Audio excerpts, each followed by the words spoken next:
Snohomish Veterans Memorial Stadium, home of the 2016 Dick Armstrong Cup. Snohomish, Glacier Peak, crosstown rivals. Good evening, everybody. Scott Oshman along with Luke Windsor here at the Snohomish Veterans Memorial Stadium. Luke, how are you tonight? I'm great. How about you? I am fired up. This should be an outstanding game. Typically is. You have Glacier Peak coming in 0-1. A valiant effort over Bothell last week in the loss. And you have Snohomish and the head coach Kai Small in his fourth year. He's got these guys feeling good about themselves. 63-13 over Marysville Pilchuck, 1-0. So you have Snohomish 1-0 versus Glacier Peak 0-1 and new coach Nick Bender. Well, not every 0-1 or 1-0 is equal. Snohomish, they did what they were supposed to do against Marysville Pilchuck last week against a very young Tomahawk squad. They really just got up on them early with a lot of big plays and kept the momentum going. Meanwhile, Glacier Peak, they went up against Bothell, a perennial state power over the last decade plus, and they held their own for most of that game last week in their first game as a 4A school. So they've got to feel confident thinking that Bothell might be the best team they're going to play all year. So and everyone else they're going to see, Snohomish included, just won't measure up. So hopefully they're going to have some confidence with what they did well last week. They can carry it over to this week. And both games saw some just highlight reel stuff. Let's start with Snohomish's big win. My goodness, they barely went 3 downs during the first quarter. Number 27, Keegan Stitch. 5 touchdowns last week. 4 of them were 45 yards or longer. That's a big play waiting to happen whenever you get Stitch the ball. And just their offense as a total, they had touchdown scoring plays of 70, 62, 32, 21, 45, and 2 more of 71, plus a 78-yard fumble return by their defense. So they relied on the big play last week, and it worked well for them. And that's going to be a key for Glacier Peak on defense tonight. Just limit the big play, because I don't know if you can necessarily stop Snohomish and keep them off the scoreboard, but limit the big play, force them to go the length of the field, 10, 12, 14 plays at a time, limit the chunk plays, and eventually in those long drives, on offense is liable to maybe commit a penalty or 2, incomplete pass, maybe even a turnover. So if they can keep Snohomish from getting the big chunk plays, they can possibly contain that offense. And Josh Johnston, number 24, he got into the fun in the first quarter with some big-time plays on defense and offense with a touchdown. You got to watch out for him. And then there's almost a supporting cast. You got senior Ty Roth, number 13. You got a big seniors up front in Brad Raymond.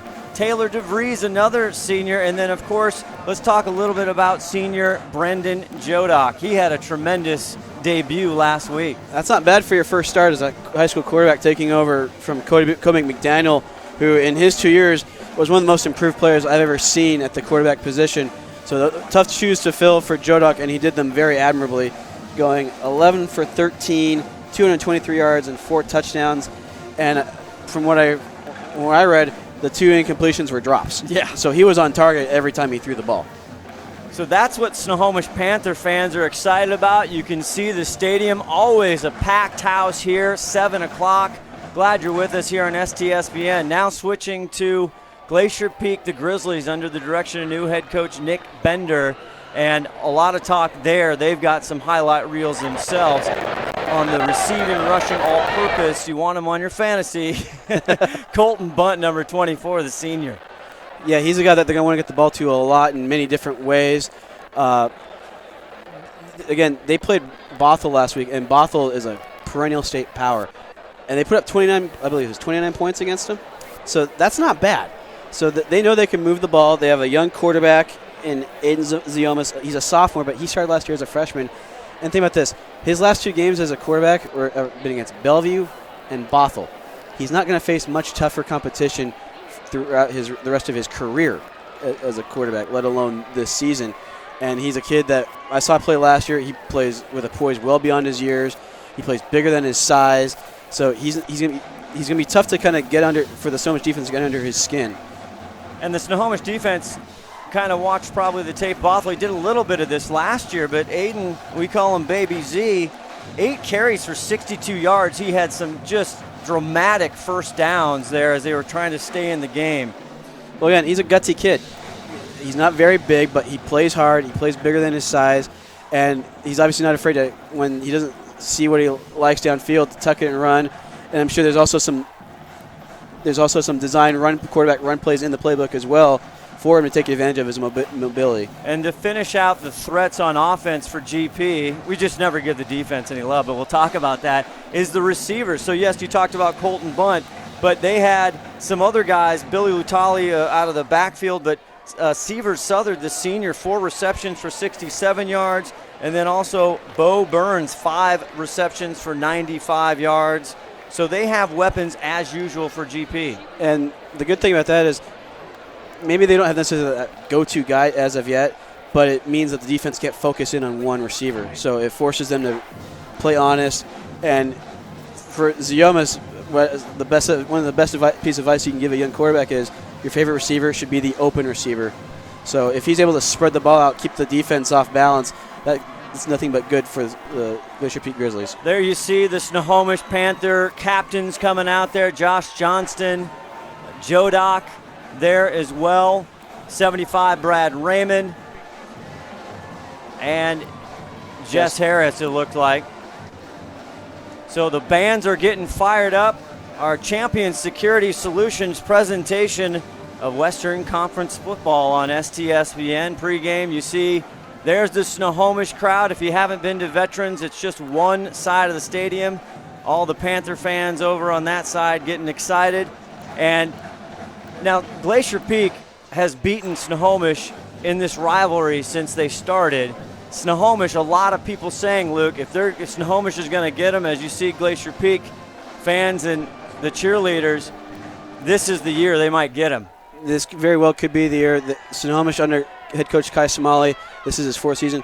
Every year they've gotten a little bit better under Coach Somali, and he implemented an offense that was completely different from what Snohomish had been previously running before Coach Somali got here. And this is his first team where every year that the kids on his team have been in school, they've been running his offense. So that's very important for them. But obviously with Keegan Stitch running the ball, the big matchup to watch will be down in the trenches. Malachi Fafita, the big defensive tackle for Glacier Peak, who's down there as one of their captains, he's got to be a force in the middle and disruptive. He doesn't have to make a lot of tackles, but he has to get in the backfield to disrupt the timing of the zone read offense that so much runs out of the spread. And they put the big quarterback Sermon from Bothell, one of the top quarterbacks. They're saying Scout.com, top 3 in the country. He is a load, the University of Washington commit. He was tremendous. He got out of trouble just numerous times. He has big arm and very powerful. We're now getting ready for the coin toss. We do have our officials mic'd, our head referee mic'd up tonight. Your referees, Jim Erickson, umpire Larry Kiger, linesman Jeff Shearman, line judge Cam Wilson, and back judge James Leach. As you see the Glacier Peak captains walk out there. Alex Garrett, 1351. That's Malachi Fafita, already committed to Air Force, and Colton Bunt. And we'll try and go down to referee Jim Erickson for the coin toss.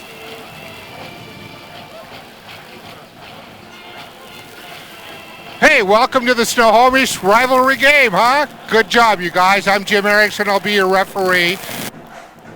We'll be with Snohomish.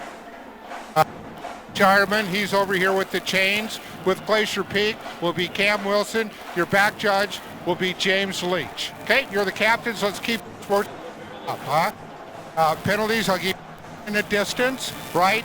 Make sure we know what we're doing, because once you make that decision, we can't go back, okay? If we have the obvious ones like offsides or that, then we'll just mark. Okay, let's keep this Snohomish visitors. In a tail, I'm going to flip it, let it hit the ground before I do what you're called. He's called heads. Okay, guys, here we go. Back up a little bit. It is heads. Kick, receive, defend a goal, or defer. Okay, Snohomish won the toss. Will defer. You want the ball? Okay, which way would you guys like to kick? You want... Okay, backs that way. Okay, there we go. Okay, so Glacier Peak will receive. Okay, guys, shake hands. We'll see you at kickoff.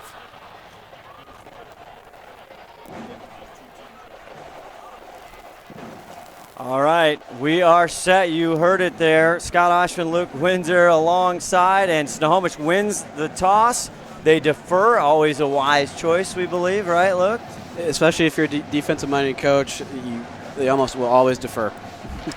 We'll be back with much more here at the pregame STSPN's presentation, brought to you by Champion Security Solutions on STSPN. VideoFide creates the ultimate outdoor protection system on batteries. The OMV is a totally wireless detector camera that can be installed anywhere without wires or power cables. When the motion sensor detects an intruder, the OMV sends video alerts of what caused the alarm to a central station for immediate review and dispatch. VideoFide delivers faster police response and protects remote assets by helping law enforcement catch the bad guy.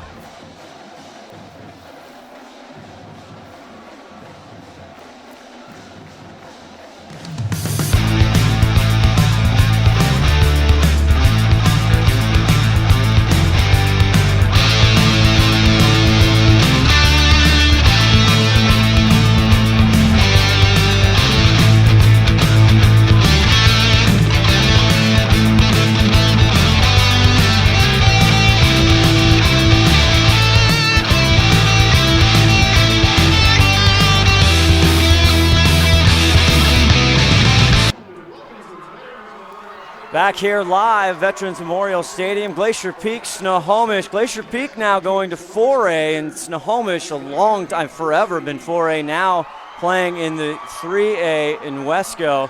And in honor of Glacier Peak going up to 4A, we went back in the archives, our executive producer, five-tool player Todd Elvig, and looked up one of the more entertaining moments, let's just say, back when Glacier Peak faced at Jackson, and a poor young man from Jackson, he had some trouble. Take a look.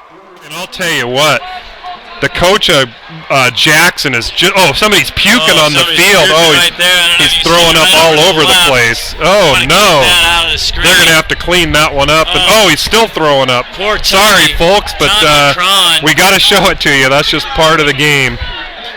Part of the game. They're going to have to clean that up. It looks like there's a bunch of Cheerios down on the field.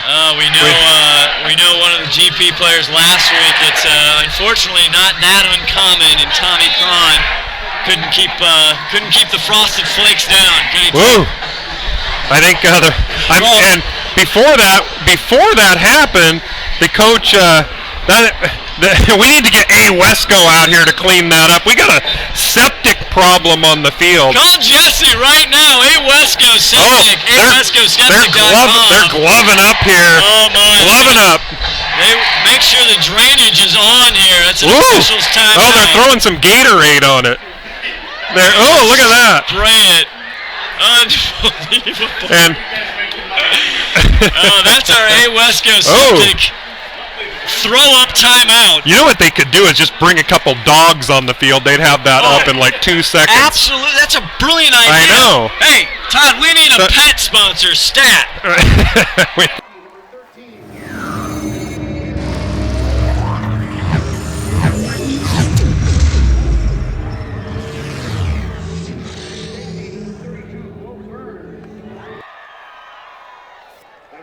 You see the packed house here at Veterans Memorial Stadium. That was funny. That was a funny moment. The poor kid, he turned out to be all right, but that was a funny A. Wesco septic moment. We've had many, and a big shout out to my partner there, Tim Boyle, enjoying, and happy birthday to TB Boyle out there in Chelan, enjoying it. I know he was sorry to miss this one. Back to this game tonight.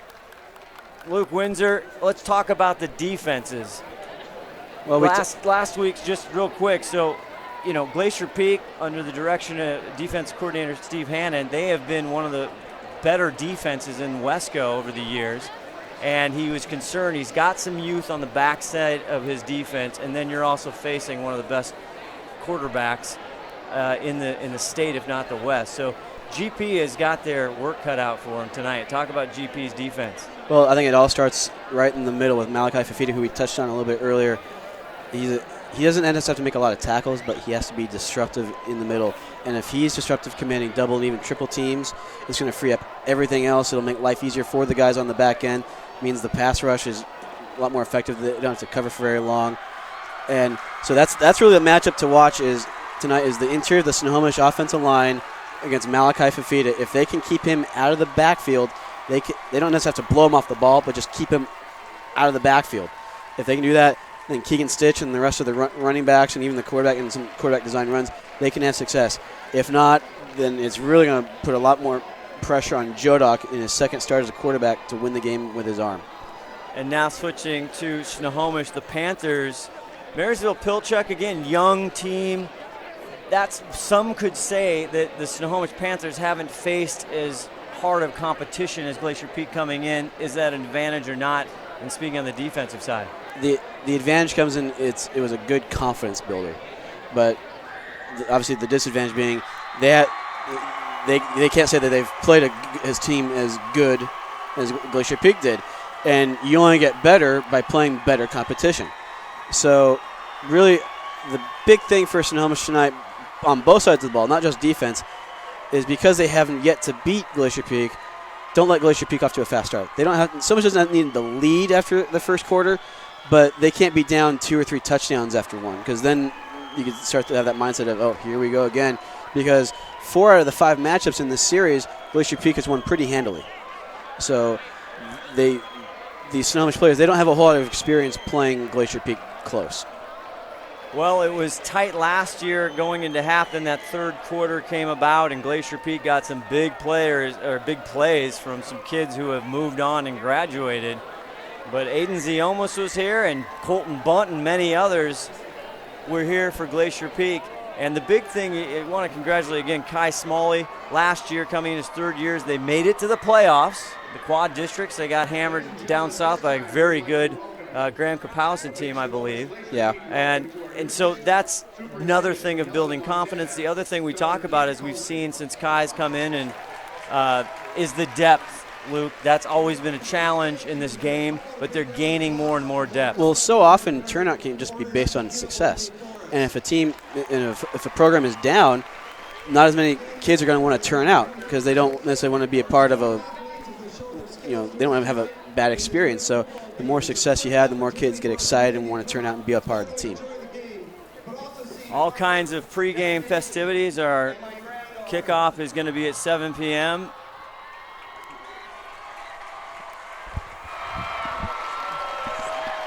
So we've got all kinds of, I can see some announcements making, and it's kind of fun. There's been some great pictures over the years, Luke, and you've been involved coaching at Kamiak for years, where you go out to the field and that view to the stands is pretty colorful, the red on one side and the blue on the other. It's there's some type of pageantry involved here with this rivalry. There's nothing quite like in American sports a rivalry game, especially in high school football when it's a crosstown rivalry game. I got to experience some as a player and a coach at Kamiak whenever we played Mariner. Obviously, we have the Snohomish Glacier Peak matchup, and even some other big rivalries in this area that aren't crosstown rivalries, the Stilly Cup between Arlington and Stanwood. Just the rivalry game just kind of holds a special place in American sports. No doubt. We should have a tremendous game. On paper, they both have explosive big players, big offenses, and, very strong defenses that have allowed big plays. Snohomish, we'll see what's happened. We're getting ready for the color guard and national anthem. We'll step away here from the booth as we're getting ready for kickoff. Snohomish Panthers, Glacier Peak on STSPN. Big time Wesco football Friday night. Glad you're with us. Clogged drain? Other plumbing problems? Call Action Jackson Plumbing for 24-hour service. Owned by a lifetime Edmonds resident and Edmonds Woodway grad, Action Jackson is the drain cleaning specialist. They can unclog most internal drains for only $99 plus tax. Call 425-877-5601 or visit actionjacksonplumbing.com.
To the flag of the United States of America and to the republic for which it stands, one nation, under God, indivisible, with liberty and justice for all.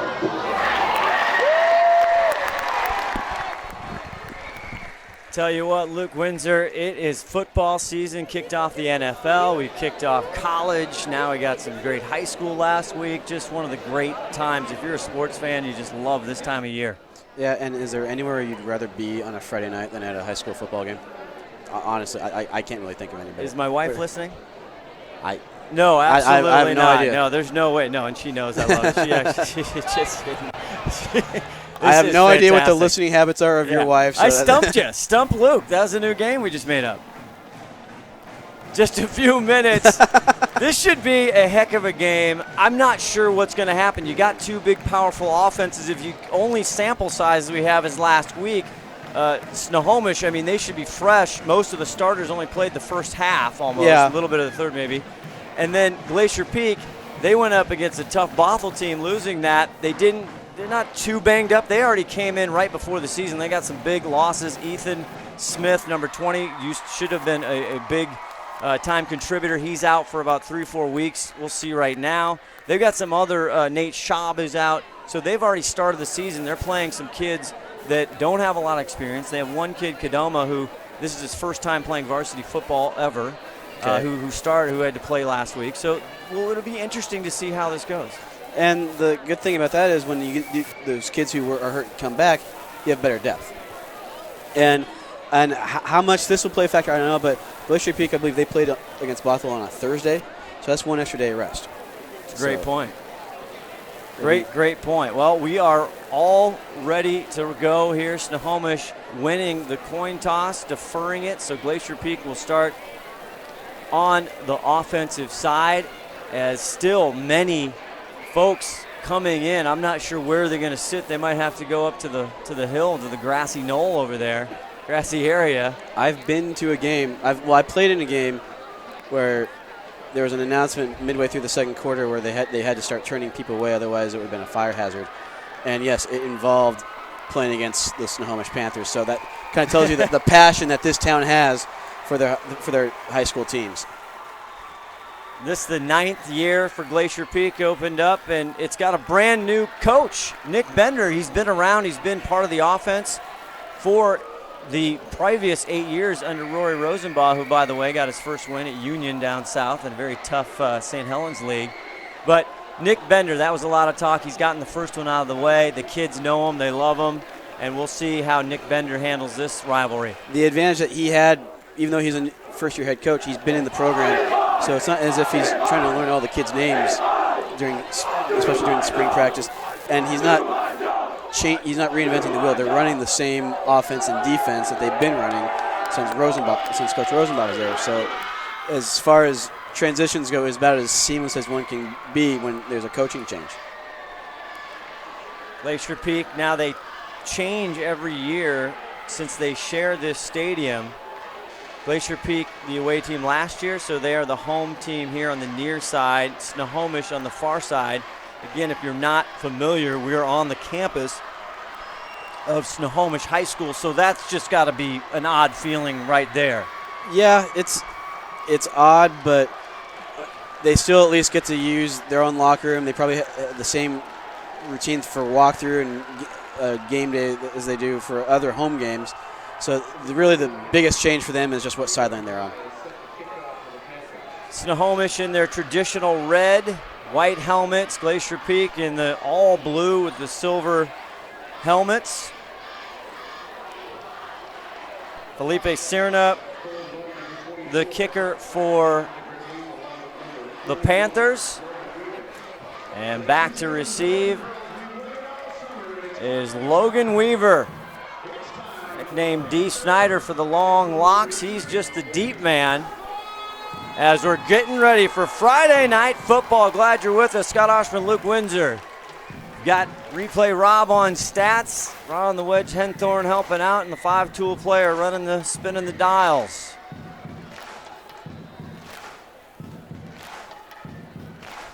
Dee Snyder, that's a 80s reference, right? Twisted Sister, absolutely. Kickoff, and here is Weaver, takes it around the 15. Patient, waiting, taken down. He'll get up to the 35, decent field position, and that's where the Grizzlies will start under the command of the sophomore Aiden Ziomas. Threw for quite a few yards last year in his debut, didn't even start every game, over 1,500 yards, 13 touchdowns. He had quite a week last week as well. Yeah, it's always interesting. The last few years, Glacier Peak, well, mostly they're known for running the spread. They're not afraid to change things up and run some different offenses, so it'll be interesting what they come out with tonight, and it looks like so far it's the spread. 1st and 10. Their own 33. Ziomas looking, now he has to go over. It's Alex Garrett with his first catch of the year. I know that young man wanted to play well, wasn't happy with some of the misses he had last week, and that'll be a Glacier Peak first down. Well-designed play there. They 33. Get Ziomas looking, his now right he has half to go roll. over. It's Alex Garrett with in his the slot. He just runs a drag first the other catch way. of the year. I know got lost in the coverage. Ziomas throwing back across the body to Garrett, who was wide open for the first down. 18-yard pickup. Ziomas starts again. Now he gets it off to Latali. Latali stretches again for another first down, deeper into Panther territory. And Billy Latali picking up a little bit where he left off. Had a nice game last week. That was just a sprint draw there. Again, Ziomas starts out like he's going to roll right and then hands it off to the back on the sprint draw action. And the offensive line does a good job selling the pass and creating some open running lanes for the running back. 1st and 10 again on the shotgun. Now Ziomas to pass. Finds a wide open Seaver Southard. And a good tackle there in open field for Snohomish number 14, Kevin Lopez.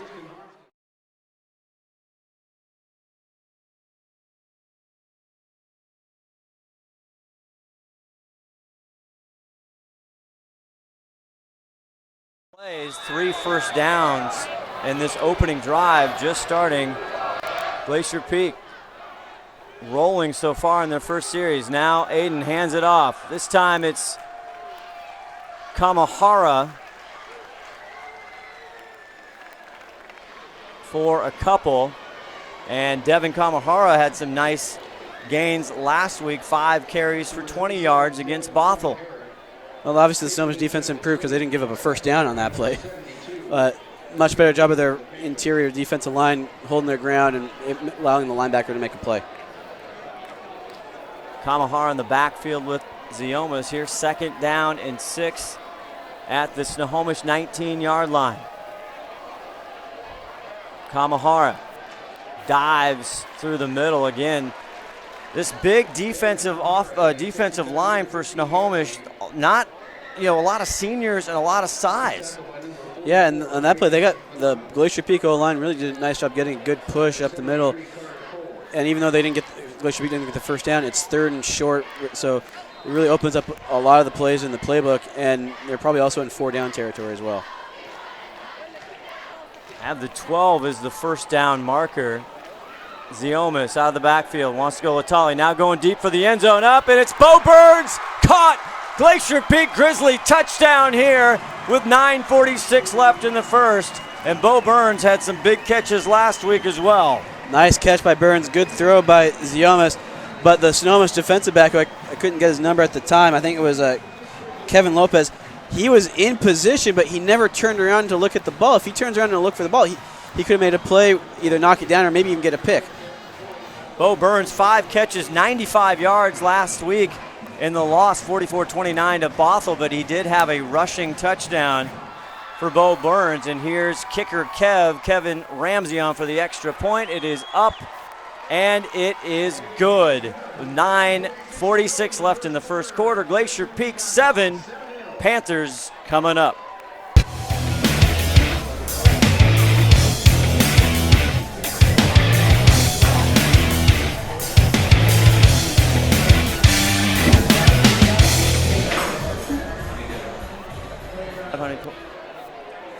Okay. So 67.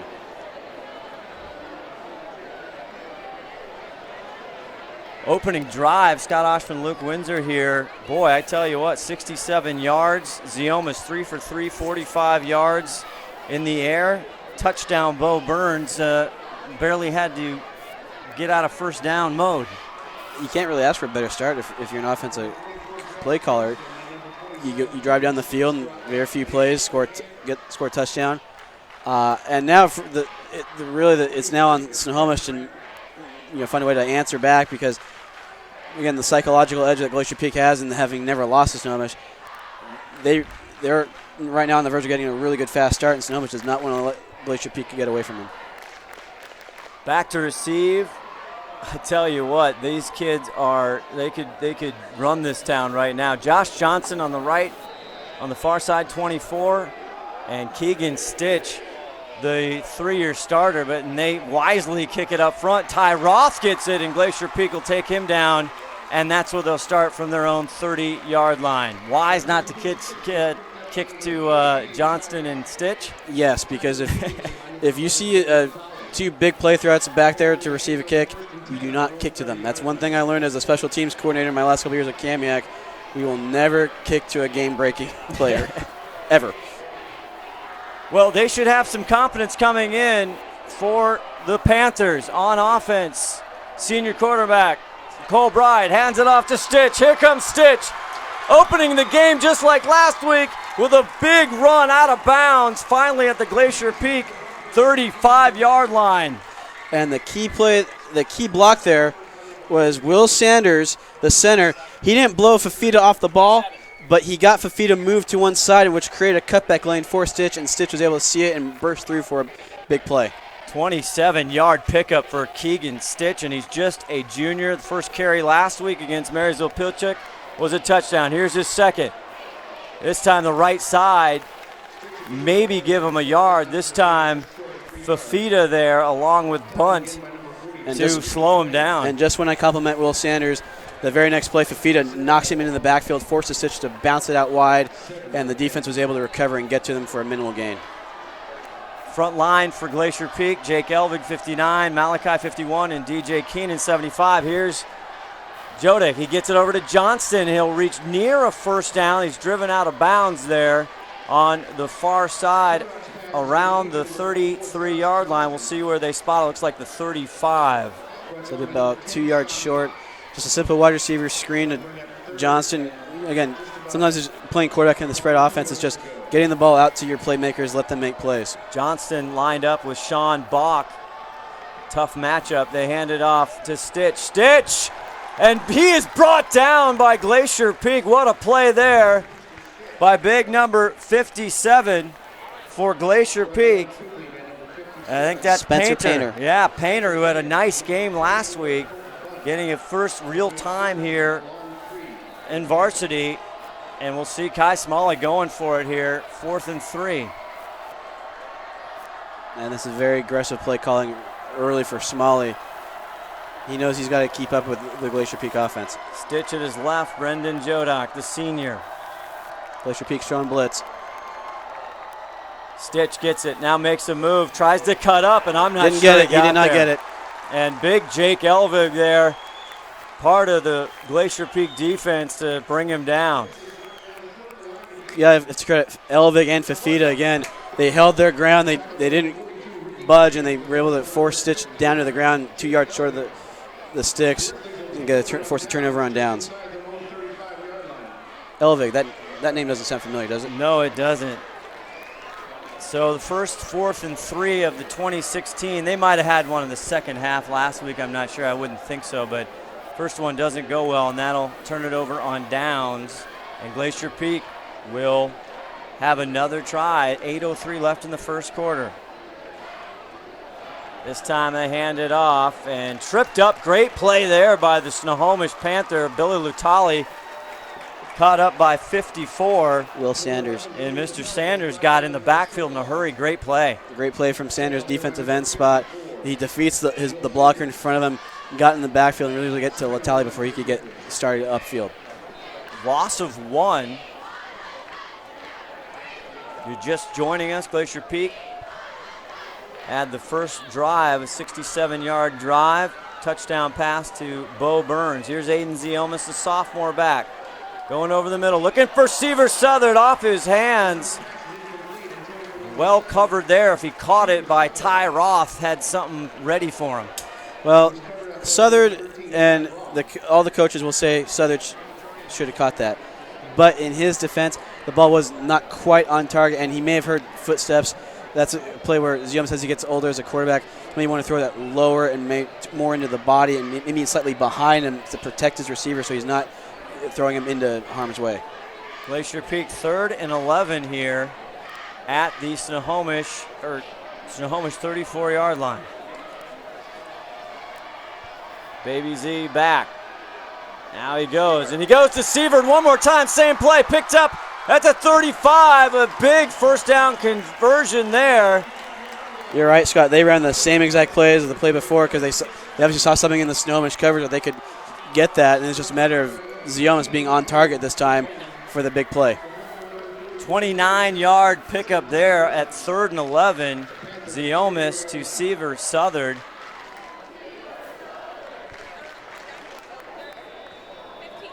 Kevin Lopez on the coverage there, part of the tackle team for Snohomish. Here comes Ziomas rolling, now goes back over to Seaver Southard again.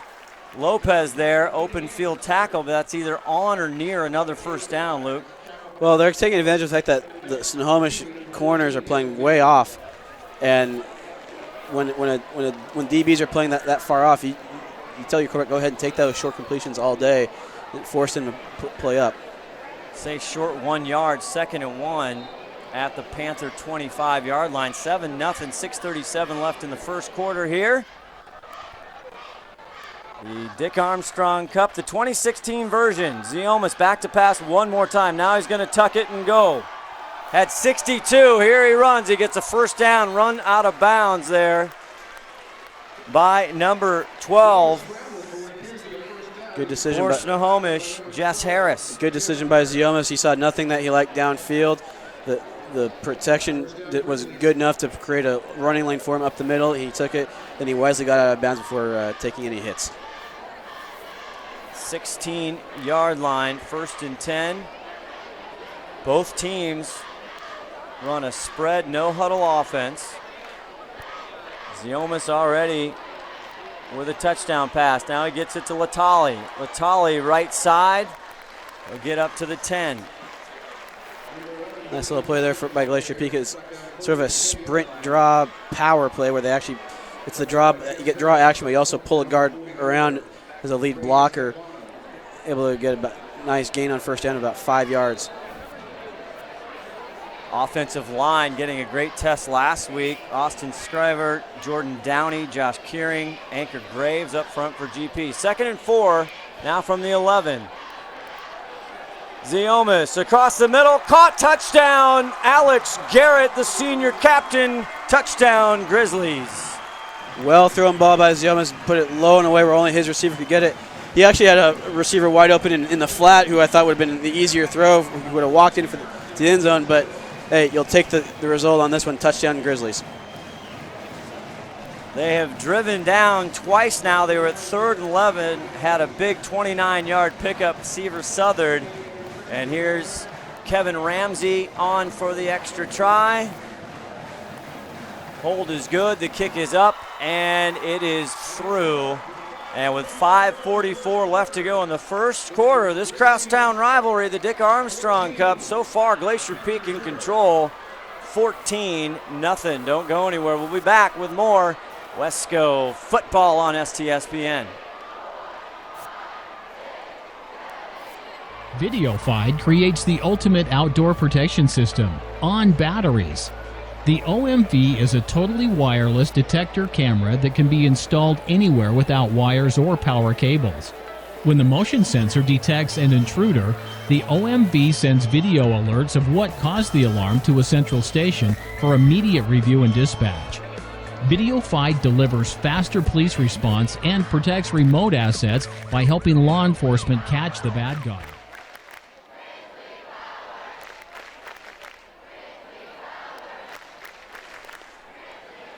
I'll tell you, Aiden Ziomas, part of the Northwest 9, the down there at Northwest University. He is having quite a day. First drive, 67 yards. Second, 65. And he's 5 for 7, 94 yards, 2 touchdowns. And he's got a nice little run for a first down for 9 yards. Here comes the Panthers trying to figure it out. Here's a run. Nice job getting back to the 45-yard line. That's Ty Roth, the senior. Well, I think that's sort of a counter strategy that Snohomish can do on these short kickoffs is start putting some of your better athletes in those up-man spots so that when they get the ball, they kind of have an idea what to do with it. Still very early, 5:42 in the first quarter, 14-0 Grizzlies on top. Snohomish here once again. Got a couple first downs. Jodak there looks like a miscommunication, and Jodak, that's what he brings to the table this year for Snohomish, and he picks up on a broken play across the 50, and he'll have second and short. What you like about that broken play, he didn't panic, he didn't do something ill-advised, he just kept it, and he's used his athletic ability to get a positive gain on first down. So what could have been a disaster ends up putting you in a very good position on second and 3. Snohomish now just has to kind of calm down. They get a good drive, they score, and that's blocked. Knocked down in the front there. Trying to see who actually got to that ball, Luke. Looked like... I think it was either Elvig or it was Brock Bradley. I think that might have been 16, Brock Bradley. Didn't see a lot of Brock last week. We're getting confirmation it was Bradley. And a senior, 6 foot, and that'll leave 3rd and 3. You don't want to say they got it is the 4-down territory this early, Luke, but they want to get points on this drive, preferably 7. Jodak there with Stitch on his right, Roth on his left. Gonna go back to pass, getting pressure. It's knocked down one more time. Oh my! This time it's number 19, Josh Erling. My goodness. And that was a situation where Snohomish, they were trying to set up a screen, I believe, to Stitch, and they got Stitch free. He had blockers up front, but Jodak just couldn't get the pass over the hands of Erling, who was able to knock it down and force a 3-and-out. And head coach Kai Smalley decides he's not going to gamble here, and he's going to punt. And hopefully force Glacier Peak to go the long way. Good punt there. It takes a Panther bounce.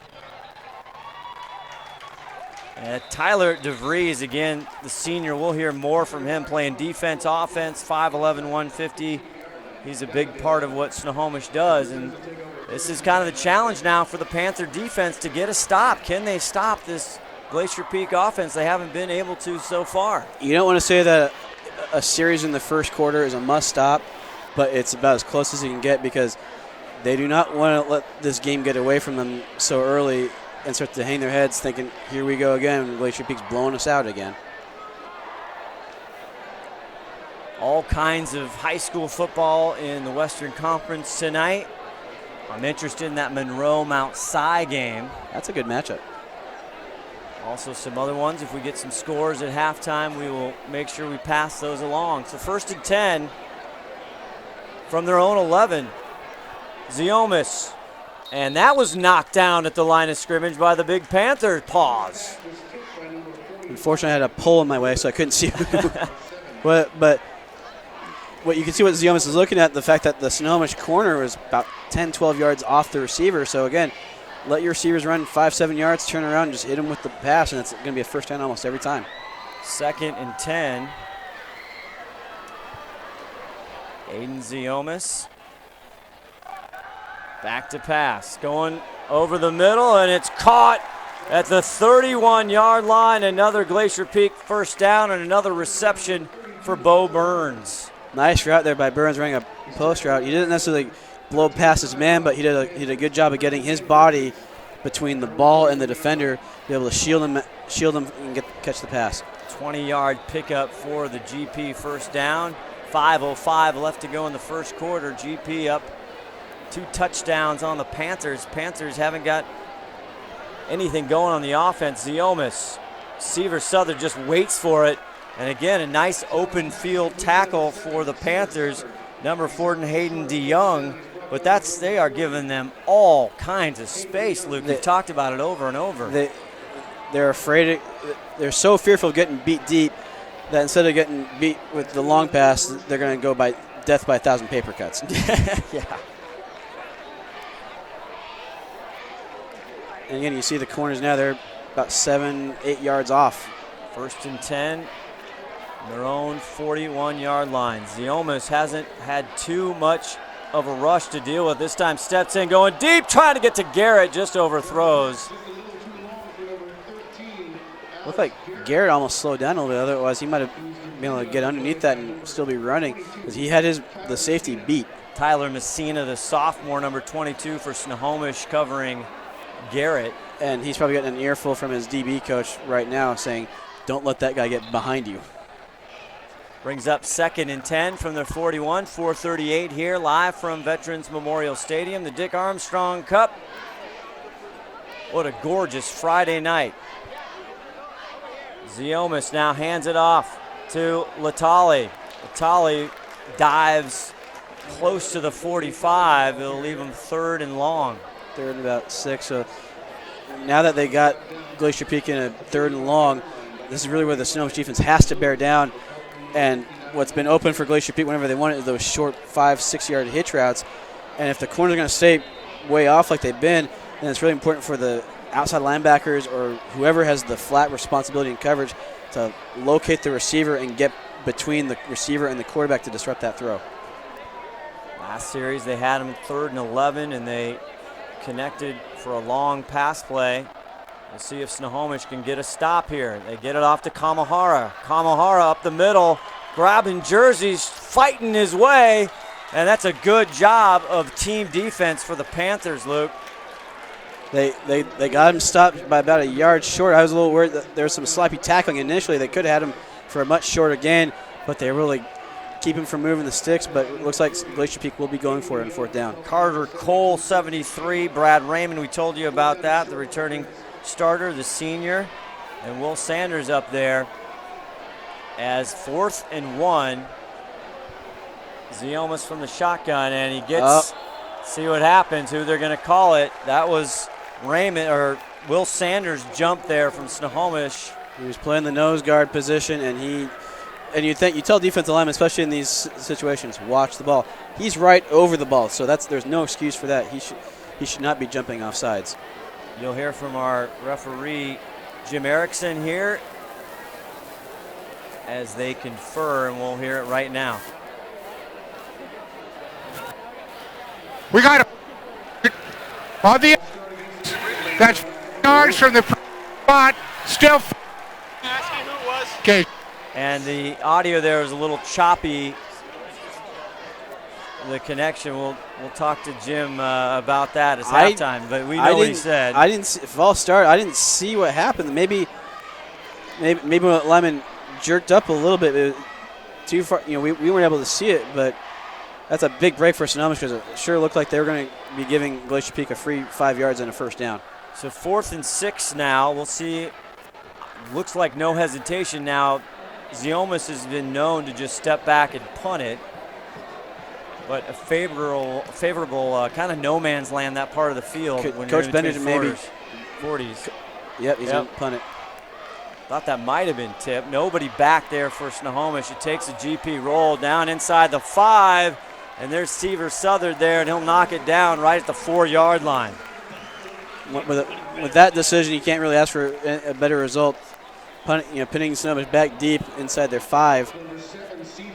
Force them to go back. I think it looks like they have to go 96 yards to get a touchdown. Well, the good news for the Panthers, they got a stop. It's the first of the evening with 2:43 left in the first quarter, down 14-0, and that's where Brendan Jodak will start this series. So often with any comeback, it starts with a defensive stop, and Snohomish got what they need. Now they have to take advantage. Jodak flanked by Stitch and Roth there. He gets it to Stitch. Stitch has a nice hole, gets into the second level, breaking tackles, keeping going.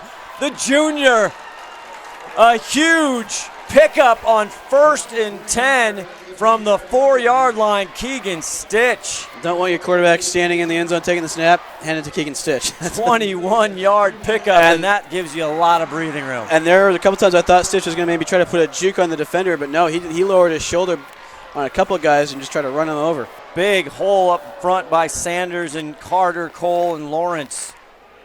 Runs it one more time with it. There's Jodak taking itself, and it's hard to take him down. He's finally run out by Kranz. As a quarterback counter, and initially Jodak was doing the right thing, following the pulling tackle through the hole, and then all of a sudden, right at the last second, right when the tackle was about to make his block, Jodak ran past him, and what could have been a big play turned into just an okay one. 2nd and 3. Luke Wyatt also on the tackle there. This time they do hand it off. Here's Stitch coming to the left side, and he bears down on you, not afraid to take somebody on. He'll have a Panther first down. They just run a simple sweep to the left side, give it to Stitch. He's able to move the chains, you get upfield, and you're right, he is not afraid to lay a lick on a defender. Snohomish starting at their own 4-yard line, looking for some momentum, something to go. Jodak gets it to Stitch. Now they try the right side. Fafita will grab him and carry him down to the brand new turf here at Snohomish Veterans Memorial Stadium, by the way. Pickup of 3. Well, that time Fafita won that matchup between him and Will Sanders. He was in the backfield, and yet Stitch was able to drag him for a couple of extra yards, but Fafita won that matchup there. 2nd and 7 from their own 42, just under 2 minutes to play. Jodak tucks it. He's going to run all the way. Now waiting for a block, and he shoves his way up for a Panther first down into GP territory. Brendan Jodak. That time Jodak did a much better job of setting up his blockers, letting them do their job so then he can get the extra yardage that he needed. Looked like he may have come up a little gingerly at first, so we may not see a design quarterback run for a little while. 6'1", 185. They've got Brandon. 1st and 10 now. Fakes the throw, and here's Keegan. Keegan breaking open, daylight. One guy to beat, and a great tackle there. Probably touchdown saving by Bach. But Keegan Stitch doing what he did all over Marysville Pilchuck with 24 yards on that one. What I loved about that run is once he made the decision to get upfield, he put his foot in the ground and he went. He didn't do any extra dancing in the backfield or through the hole. It was a one cut and go run. 1:32 left in the first. Now he's going for Johnston on Bach. Johnston just cannot hang on. We have seen Josh Johnston make that play many, many times. Won't be shocked he was up against Sean Bach. Give Bach credit. He didn't necessarily jump up with Johnston and go with the ball, but he waited for Johnston to come down and got his hand in there and was able to knock the ball free. 2nd and 10, 1:26 left just in the first quarter. Here's Jodak. Sets up the screen, gets it, but it is covered nicely. There is Ricky Kranz to take down Keegan Stitch. Boy, looks like they saw that coming the whole way. They saw that the whole way, and I think when they go and film study after this game, whether it's tomorrow or Monday, that'll be something where Jodak will see maybe instead of completing a pass to a receiver who's got a defender draped on his back on a screen, just throw it at his feet, get things complete, don't give up any yardage. Big loss on that play. Now sets up 3rd and 15 for Snohomish. They started this drive at their own 4. Fakes it. Now going deep again for Johnston. This time he pulls it in. Touchdown, Panthers. I don't see any flags. You will not see many throws better all year. Pass rushers in his face, and he put that one right on the money. You couldn't have placed it better if you went to hand it to the receiver yourself. Jodak, that was a great throw under duress, touchdown pass, and they needed that to close out the first quarter. 30-yard touchdown strike from Jodak to Johnston. You're going to hear that all season long, and they're right back in this as it looks like Cerna comes in for the extra try. It's up, and it is good. And so just like that, 45 seconds left in the first quarter. They cut it in half. Grizzlies 14, Panthers 7. And they started that one, Luke, from their own 4. That has got to give that entire staff and team a lot of good feelings. Yeah, because the game was, again, very close to getting away from them. So to finally get a stop and get a score and to do so on such an impressive 96-yard drive, now they can maybe settle down and relax and, okay, now let's just play football. We're in this game. STSPN's coverage brought to you by our great friends McDaniel's Do-It Center, downtown Snohomish. Luke, not sure if you've had the pleasure of going in there, but it's just a great place. All kinds of home and garden tools, hardwares, you name it. They walk in. It's old-fashioned customer service. They'll tell you exactly where to go, how to do it, advice. McDaniel's Do-It Center, always a proud friend and partner of STSPN through the years. Can't say I've had the pleasure of going there, but hey, next time I'm in Snohomish, I need some tools or gardening advice, even though I don't have a brown thumb, I have a black thumb. Things just, if I put something in a seed in the ground, it dies. Sirna on there for the kickoff. And this time he punches it deep. And this is Colton Bunt. First time really to see Bunt get a carry. Gets in traffic, and nice tackle there by the Panthers. He gets up to the 30. Well, with the reputation that Bunt has, I'm a little surprised that the ball was even kicked to him. And there, we do have a flag on the play. First flag, a second flag of the game. Will Sanders there. Boy, he does it all. Will Sanders. Holding against Glacier And we'll Peak. see if we hear Erickson's, if his mic is working properly. He indicated holding against Glacier Peak. Here he comes, yep.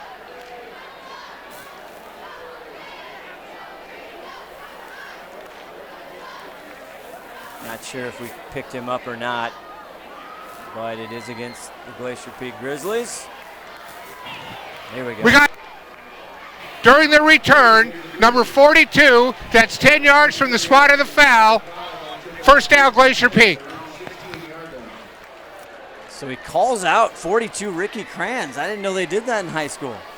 That's the first I've seen it on any televised or internet broadcasted game, but still, Riley Kranz has earned himself talking to. So Glacier Peak will start this one. They started their last drive from their own 11-yard line and was stopped. And they'll start this one, 1st and 10, as they hand it off. Like Latali gets the handoff across the 20, maybe the 21 almost. Or is that Kamahara, I think? 27, Devin Kamahara. Well, now they've gone from the complete opposite of a spread offense. They got everyone packed in now, and they gave it to Kamahara, just really a power sweep to the right. Did a good job getting upfield for a 5-yard gain. Closing seconds here of the first quarter from their own 21, and whistles all over the place before that one.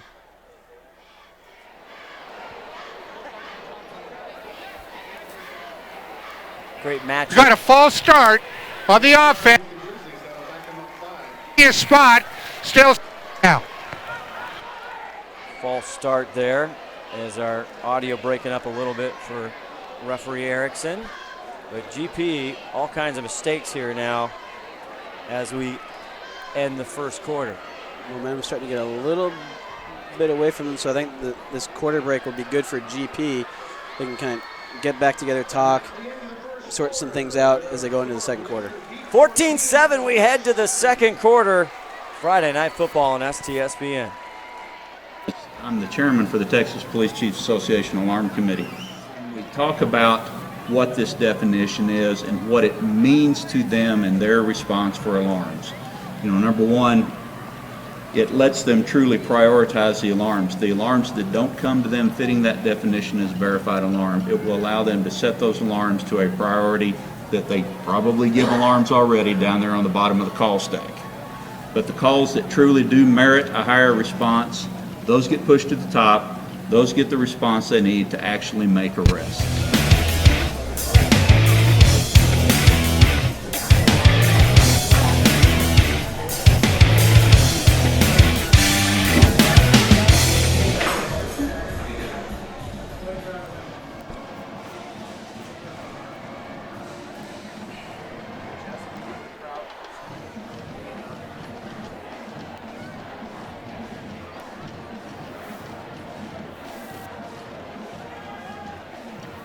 School is back in session. It started this past Wednesday, and the students are out loud and proud as you see the Glacier Peak stands filled to the brim there, Luke.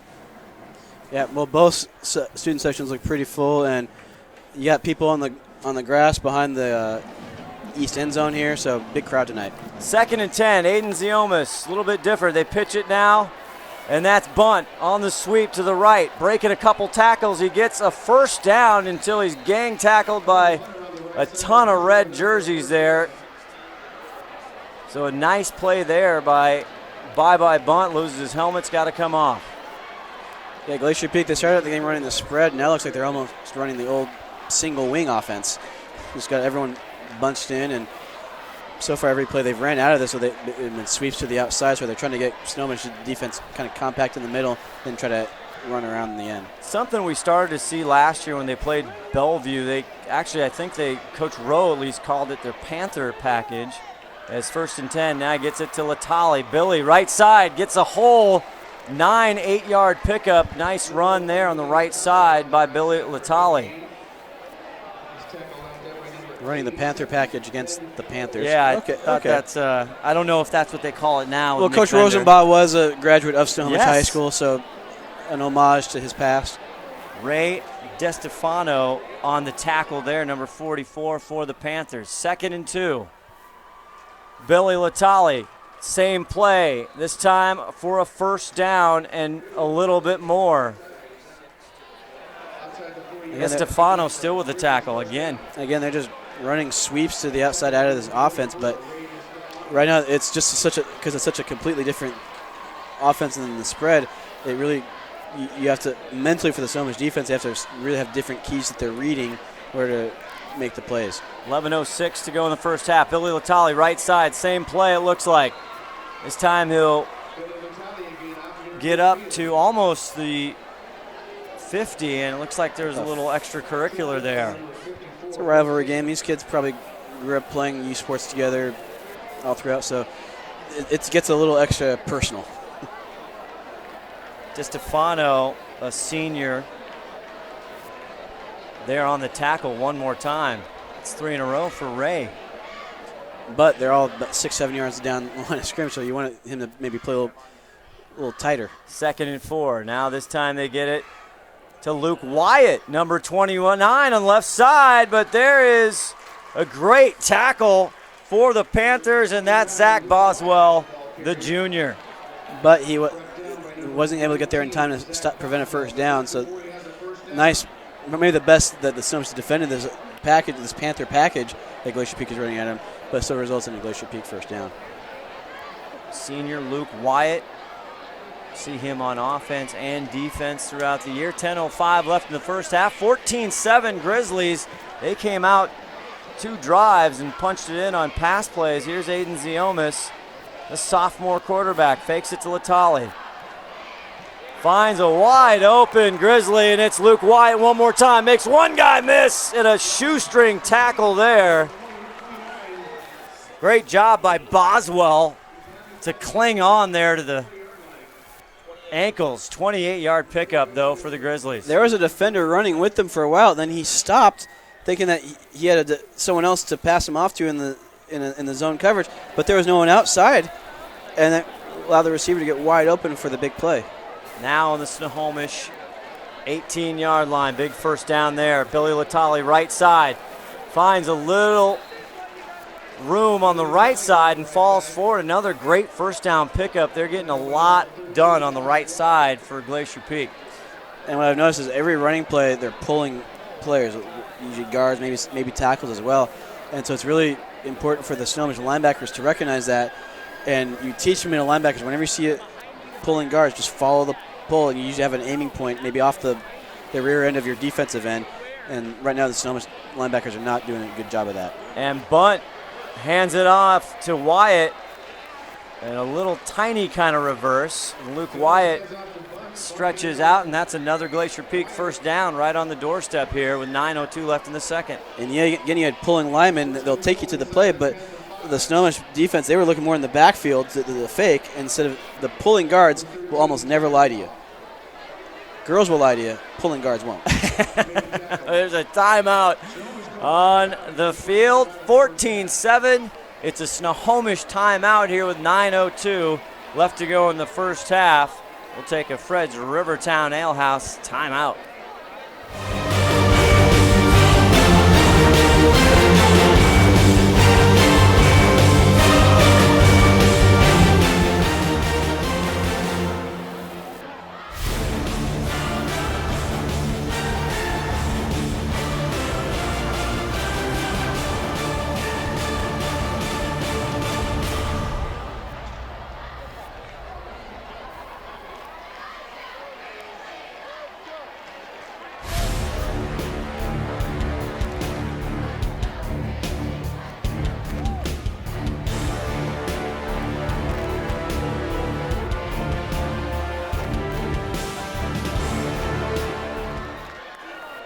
Well, the team that Glacier Peak lost to last week, some are saying one of the top 4A teams, Bothell, they're having everything they can handle down, playing Kentwood 6-6 with 8:51 left in the first half. That's two traditional powers going at it.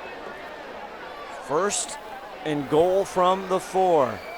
They've been in this package. There's Ziomas finally rolling to pass. Now he's got trouble and he's going to go down. Big play there by big number 89 for Snohomish. Jackson Harris, the 6'3 junior.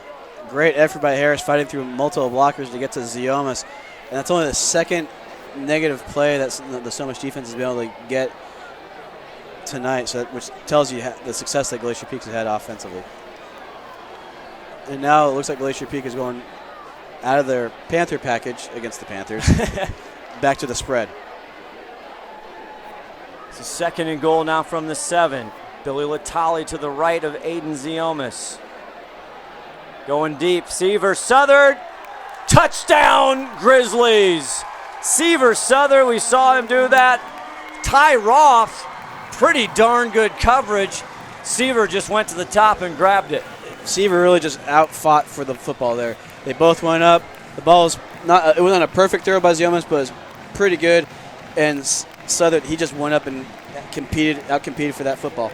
Here you see, taking another look, Roth turned his head, tried to make a stab at it, and we saw Seaver Southern come up big. He had 2 touchdowns last week against Bothell as Kevin Ramsey on for the point after try. And there's a flag that holds down, it's up and good, but we'll have to see what the penalty was. And the referee threw it, so maybe a false start or maybe too many men on the field. Here we have Eric. Eagle formation on the offense. The previous spot.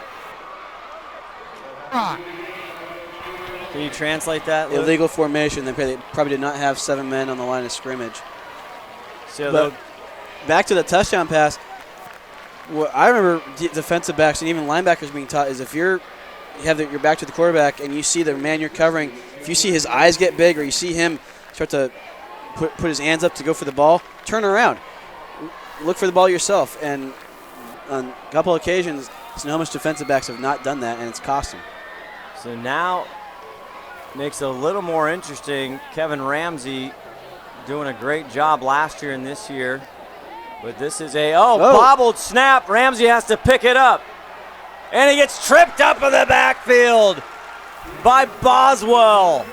I was just about to say a 25-yard extra try, and that could come in as a huge play. You just never know when the missed extra points come back to bite you. So that'll be something to keep an eye on should Snohomish get this game close.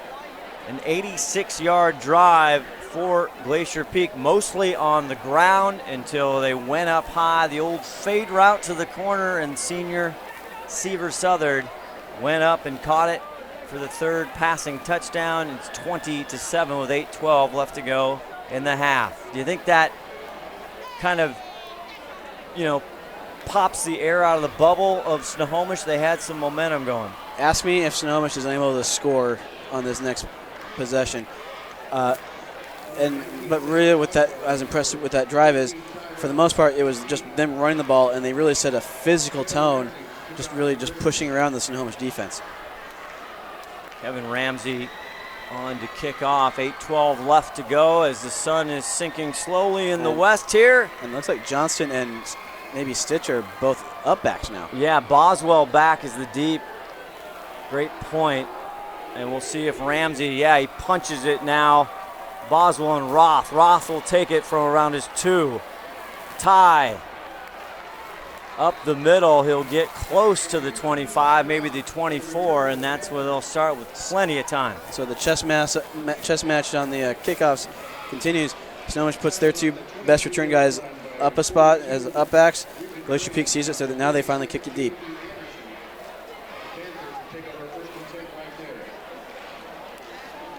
Glacier Peak last year getting pretty deep in the playoffs. His Panthers went for the first time. Here's Brandon Jodock. Did he catch it? No. They're going to say no. Ty Roth, the intended receiver. And I think Jodock, he had maybe a little more time. He looked like he rushed that throw. His feet really weren't underneath him, and that's what forced a low pass. 2nd and 10 now from their own 23-yard line. GP with all 3 timeouts. Snohomish with 2 in this first half. Brandon Jodock gets it off to Stitch, left side. Stitch, and he gets a Panther first down, still on his feet. Inside the 45 there to the 42. I tell you, Keegan Stitch, he is just crafty.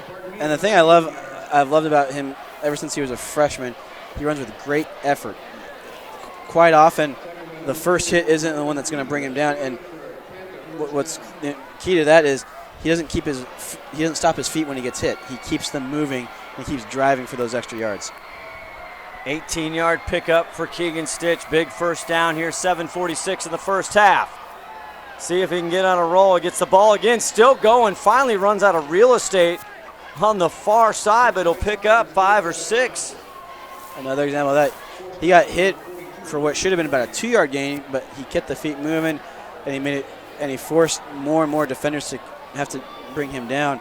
So, again, and when you have a running back with that kind of style, that can wear on a defense. So these 5-yard runs in the second quarter become 10, 15, 20-yard runs in the fourth.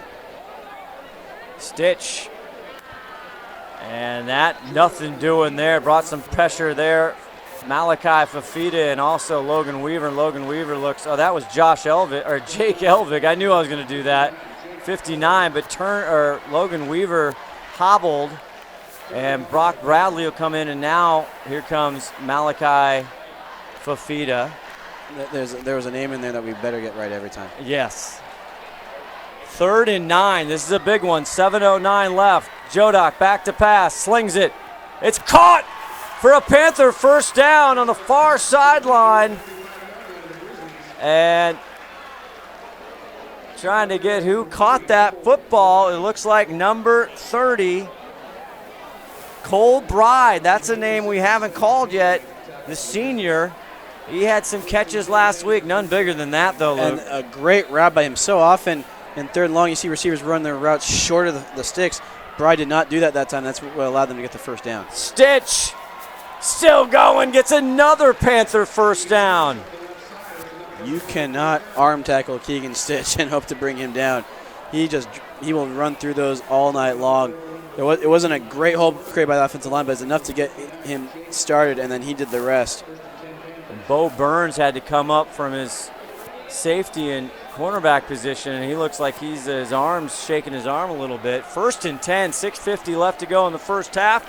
20-7 Glacier Peak. Brandon thinks about it. Now he hucks it down to Johnston. That was well played there by Sean Bach. Broken up. Bach did a great job getting himself in position, getting inside of Jodock, forcing and Johnston, forcing Johnston to have to try to reach over him to make the catch. And all Bach had to do was just get his hand up and knock the ball down. Stitch now well over the 105 mark on the ground. Not bad for just a half, not even a whole half. 2nd and 10, ball on the Glacier Peak 36. Brandon Jodock now goes to Johnston. Johnston cannot elude Colton Bunt. Great tackle by Bunt, because if Johnson's able to get by him, he had blockers out front, and there was really not a whole lot of defenders that could have done anything about it. That could have been a touchdown. 3rd and 6. And with the way their defense has played, and not in a good way, you have to think Coach Smalley's thinking 4-down territory here. And a rare huddle here, as you see Cole Bride head out to the left. They do that in high school football now? Yeah, exactly. This is a rarity. Tell you what, snap a picture and it's an antique. Stitch. And he's bounced out of bounds. Maybe he'll get a yard or so. I mean, yeah, about 2 or 3. But play call like that tells you that they're planning on going for it the whole time. They're really just trying to make 4th down a little more manageable. Big 4th down here, if there is one here. 20-7, 5:48 left to go in this first half. But it did my heart good to see a huddle. Really yes, good. I know. That was just odd. I'm not a fan of the spread. I'll just say that. Big play here. 4th and 6. Bride gets it to Stitch, and it's broken up. Fumble. Stitch has to go and grab it. What a play by the Grizzly defense, and stops him on 4th and 6. Wow. A mishandled handoff there on the exchange between Jodak and Stitch, and that spells disaster to end that drive for Snohomish, because it looked like the drive before, and on this one they started to figure some things out on offense to be able to move the ball. Now I think the wind may be a little bit out of their sails. Trying to see, if you saw there as we took another look at it a couple times, who broke that up, caused the fumble. I think he just botched the exchange on the handoff. Might have been Alex Garrett. But the first turnover of the game, and stops the drive there by Snohomish. Here comes GP. Ziomis under heavy traffic, slips out of it, gets a 1st down, and just dives forward. I tell you what, how did he come out of that tunnel? I think normally it's marked against the quarterback if he's short. That time it helped him, because he was able to easily duck underneath the pressure and then pop out and run up the middle for the 1st down. But it was his lack of height that helped him. I tell you, Seahawk fans, that was Wilson X, 14-yard pickup here with 5:23 left, 1st and 10. Snohomish 40-yard line. Goes over and drops it down here to Bo Burns. Bo, some footwork moves down low, eludes a couple tacklers for a few more yards, and he's fired up. Again, taking advantage of the soft corners. And something else I've been seeing from the Snohomish a little bit on defense, they have not been tackling well tonight. And that broken tackle helped result in the 1st down. Glacier Peak 1st down. 14-yard reception there by Bo Burns. 5:13 left in the first half. Grizzlies up 20-7. Had a illegal formation penalty on the extra point in the last touchdown to Seaver Southern. And there was a botched snap, and that's why we are at 20-7.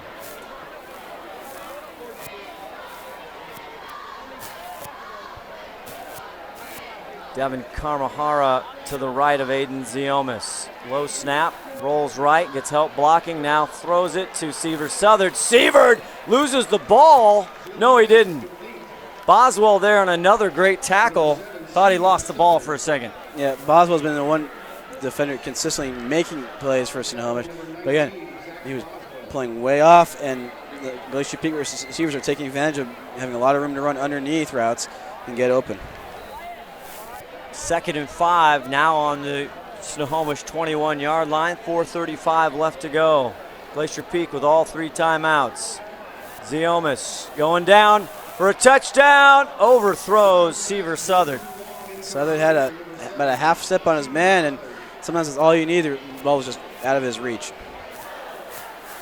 Boswell running right with him. Sets up 3rd and 5.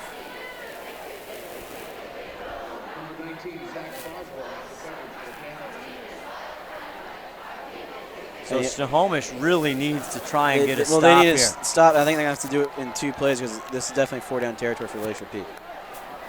4:26 left, 3rd and 5. Zioma still in the shotgun. Kamahara, and he fakes it. It's a little draw. Devin. Not too fooled were the Panthers. That's about the third time that Glacier Peaks ran that little sprint draw play where the Ziomas will roll one way and then hand it off to the running back going back the other. And again, having seen it a couple times before, the Snohomish defense was ready for it. Senior Nolan Harris on the tackle, and now we have a Glacier Peak timeout. I think they're definitely probably going to go for it here, 4th and 2. So they're just wanting to get it on the offense on the same page, and it's either going to be one of two plays. It's going to be something that they've been setting Snohomish up for with some of the other stuff they've ran. They feel like they have them set up for it, or they're going to try to determine what their best play is to get them 2 to 3 yards. Another big play. Snohomish on their latest drive, they were at a big 4th and 6, and Stitch kind of tried to sweep around, broke through, lost the ball. The first and the only turnover we've had so far tonight. Has now the grass area, we'll try and show you here in a bit, starting to fill up a packed house here for Friday Night Lights. 4th and 2 on the Snohomish 18. This is a very important play for the Snohomish defense. Kamahara to the left. You have Bunt and Southern to the far right. Garrett and Burns to the left. Aiden going deep. Is it a touchdown? Almost!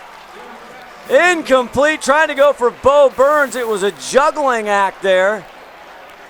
And that's a huge stop for the Panthers in number 40, Hayden DeYoung. Great play by DeYoung, going up and competing for that ball, knocking it down. I questioned the decision-making in Zimas a little bit. I think he got a little greedy there. They only needed 2 yards to get the first down, keep the drive alive. They didn't need to go deep for a touchdown. Big stop for the Panthers with 4:12 left, 2 timeouts, plenty of time to get a drive. And keep in mind, Snohomish will get the ball to start the second half, so if they can get a score here, can really give them a chance to get back in this game. Great point. Stitch up the middle, stood up, finally taken down after a gain of 4 or 5. He'll get to the 22. So even though Snohomish is a big play offense and they like to go no huddle, I think they want to score, obviously, but they want to use as much up of this clock as they can so that Glacier Peak's offense can't really do anything to end the half. Gain of 4, 2nd and 6, now at their own 22-yard line. Brandon Jodak finds Johnson, catches it at the 30, and it's a Panther first down, taken down by Alex Garrett and Bunt. Good route by Johnson. He recognized that Glacier Peak was in zone coverage, so once he got into a hole in that zone, he didn't keep running into someone else's coverage. He kind of settled down into that hole and presented himself as a nice target for Jodak. Had 5 catches, did Johnston, for 131 yards. This time goes over, and it is caught by Cole Bride, and that is going to be another Panther first down with 3:22 left here in the first half, down 27. They fake it to Stitch that time on a play action, and the whole key to that play is get the linebacker on that backside to go towards Stitch, and then the receiver will run that slant, basically feeling that place vacated by the linebacker. Panthers getting in a rhythm. Jodak hands it to Stitch, weaving his way through traffic up to the mid-stripe, just short by a couple yards of another Panther first down. That'll keep the clock running. But they're okay with that because, again, they want to score with as little time as possible on that clock so they can essentially get 2 possessions in a row without Glacier Peak getting the ball. 2 yards to go for another first down. Jodak looks over. Brandon, the senior. Roth in motion, fakes the handoff, play action, going deep down the right side to Johnston. Caught at the 10, 11-yard line, Josh Johnston. That is all Josh Johnson. It was not a well-thrown ball at all. It was thrown to the inside where the defender covering Johnson had inside position.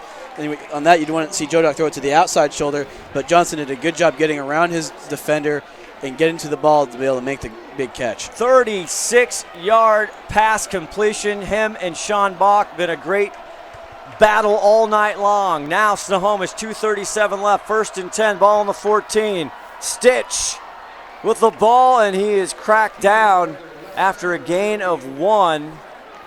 And bring up second down, 2:25 left to go in this first half. Snohomish still with 2 timeouts left. But I don't think we'll see them use them just yet. But on that play, good job by the Glacier Peak defensive line, really standing on the ground, not giving Stitch much room to run. Near side, Josh Johnson matched up with Sean Bach. Second, they still can get a first down. 9 goes to Johnson, breaks in. No, Johnson cannot hang on, and he's frustrated. That's an unusual sight. And it looked from here that before he caught the ball, he started looking upfield to see where those safeties were, to see if he's going to get down to avoid any hit. Take another look at it. Now 3rd and 9, just under 2 minutes to play in this first half. Grizzlies 20, Panthers 7. The Dick Armstrong Cup. Jodock rolling. Just cannot hang on. Let a little too much going to Johnson. Bach right there, but that'll leave 4th and 9, and we might need to see Sierna here. Again, sometimes some quarterbacks are just better at throwing on the run than others. And right now, I don't know if that's maybe not necessarily a strong suit for Jodock at this point, because your feet aren't always going to be set underneath you to make a good, strong, accurate throw. Because Johnson had a step on his man, but the ball was just too far out in front. Kai Smalley, the 4th-year head coach, 4th and 9. He decides to go for it. Big play here, getting pressure. Goes to the deep far end, caught by Cole Bride. Touchdown, Panthers! A 13-yard catch by Cole Bride, the senior. My goodness, on 4th and 9. The back shoulder throw is one of those indefensible throws in football, and you've seen a lot more and more of it these days. The defender was in great position. He was right out in front of Bride, but the ball was just placed perfectly on that back shoulder, and it looked like there was a one-handed catch as well by Bride. Great play for Snohomish to be able to get back within 1 score. What a play, and the Snohomish crowd, rightly so, all fired up as the Panther flag, and that's a weird kick there. I don't know if the snap was no good or there was trouble. That never got higher than the crossbar. No, it's no good. 2 missed extra PATs, and we sit with 1:50 left to go in the first half, 20-13. But that was a huge momentum builder and confidence builder for the Panthers. And again, they're going to get the ball to start the second half. So if their defense can they just have to keep Glacier Peak from scoring for 1:50. If they can do that, they can go into halftime down 1 score and getting the ball with momentum. 82-yard drive for the Snohomish Panthers, and great for Jodock there. He had missed twice. One, Johnston might have played a part in that. One was a drop, one was just a ball that was a little too far out in front. So to be able to have a great throw, the back shoulder throw, some people at first glance it looks like the throw is behind the receiver. No, that's on purpose because it puts the defensive back in a really difficult position where either he's going to overrun the play or he's going to commit pass interference. See what happens here. Stay tuned for our Action Jackson Plumbing halftime show. Try and get some scores and all kinds of stats for you. As you always see here on STSPN, we'll replay all the highlights from the first half of action here. The crosstown rival, Glacier Peak, opening up 8 years ago, actually 9 years ago now, 20-13. Glacier Peak has never lost this rivalry game. They started playing a few years after the opening in 2008. And now the Snohomish fans and the Glacier Peak fans getting loud. They kick it deep at a 5-yard line. Comes Colton Bunt. They're blocking the back. And Colton gets across the 25, a flag, and now more flags. The second one, maybe someone said something they shouldn't have. But there are a couple blocks in the back on there. The refs called one. I think they missed the other. We'll hear from Erickson, our referee, on, see if we have his mic up. He's going to tell us. They're sorting out the two, because there are 2 separate penalties. Nolan Harris, 59. He was in the mix there on the tackle for Colton Bunt. Not sure if he said something. Well, one happened during the play, but then the second penalty was after the play.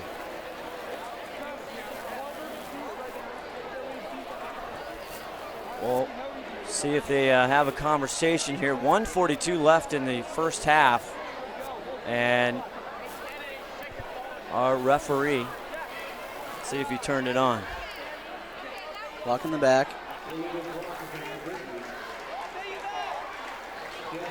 Dead ball.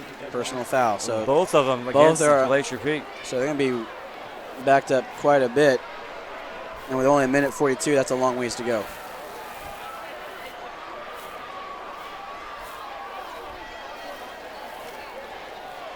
Well, Glacier Peak over the last few years never been one to not gain a lot of penalties over the years. They have been a penalty-ridden team. Part of their during the kind return, of fast-moving, we have a block in the back early in the years against the return spread team. offense, but those are two big penalties. The block in the back ball is frustrating. Against the return team.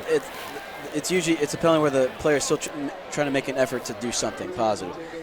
But the personal foul after the play, that's going to be the one that will drive a coach nuts, and that's the one that's more likely to get addressed either on the sideline or in the locker room at halftime. A lot of the kids talking about at school, a lot of the administrators, teachers, everybody. This is a great community. Just want to make sure they had some extra messages, making sure everybody behaved themselves and displayed good sportsmanship here for the crosstown rivals. But a lot of these kids actually are very good friends. They play together in the summer in leagues and other sports. Yeah, whether it's here or all the four Edmonds schools or Kamek Mariner, the kids know each other. They grow up playing sports against each other and with each other. But still, there's no need for any mama jokes. And the referee, Jim Erickson, still discussing things with his crew because this is critical now with 1:42 left. Colton Bunt returned that up to the 20-plus. And now they're back on their own 10-yard line. 1st and 10, a minute 42. They got 2 timeouts left. And we're finally getting back to football here, I think. Nope, we will not. Timeout Snohomish, I think. Second timeout for Snohomish. I think on this timeout they want to go over the situation. Minute 42. Glacier Peak's got to go 90 yards. So they want the defense to all be on the same page as far as what they want to get accomplished on this possession. Basically is just don't let them score. And you can give up a few first downs, but don't give them up the big play and tackle and keep them in bounds.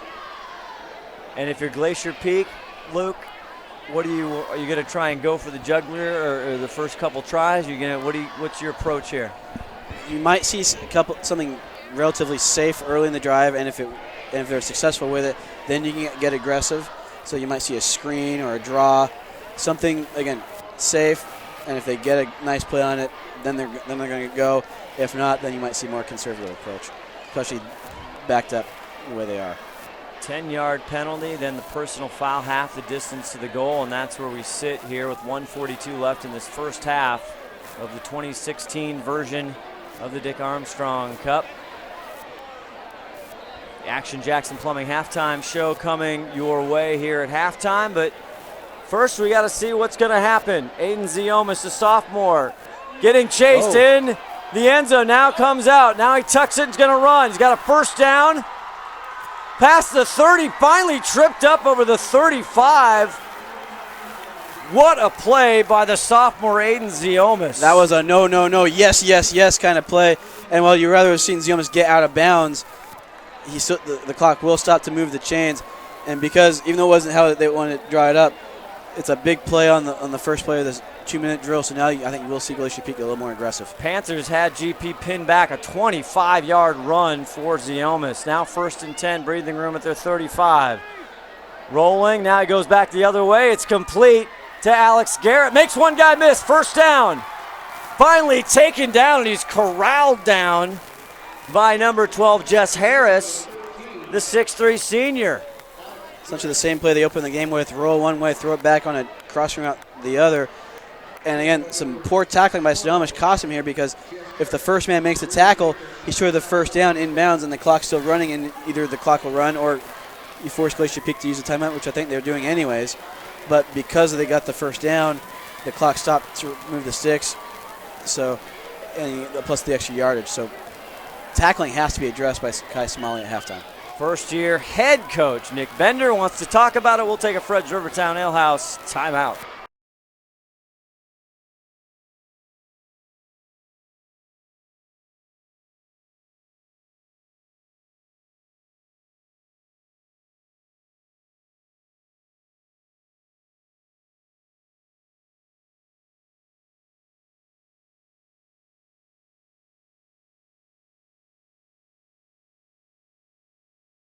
Scott Oshman, Luke Windsor here. Replay Rob, Ron, the Wedge Henthorn with you from Veterans Memorial Stadium on the campus of Snohomish. And this one looked like it could get out of hand as Glacier Peak, the first 2 times they had the ball, drove down with relative ease.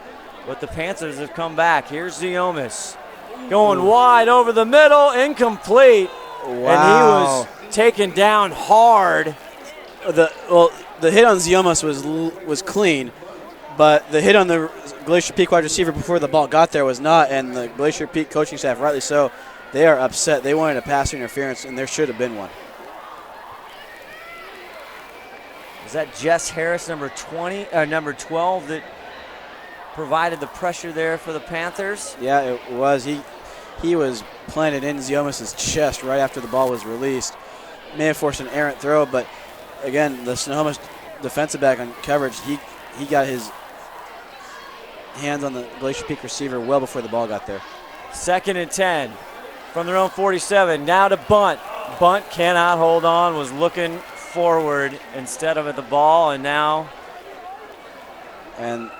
brings up 3rd. That's a shame because he had blockers out in front. That was a well set up screen. He could still be running if he'd just looked the ball in all the way before trying to figure out where he wanted to run. Talked about a little bit last week. The 2015 version, even under Coach Ro Rosenbaugh, relatively balanced running to passing so far in one football and almost a half. Not the case, mostly throwing the ball. And Aiden Ziomis, 3rd and 10 from his own 47. Hauls it way downtown. It's caught by Bunt at the 20.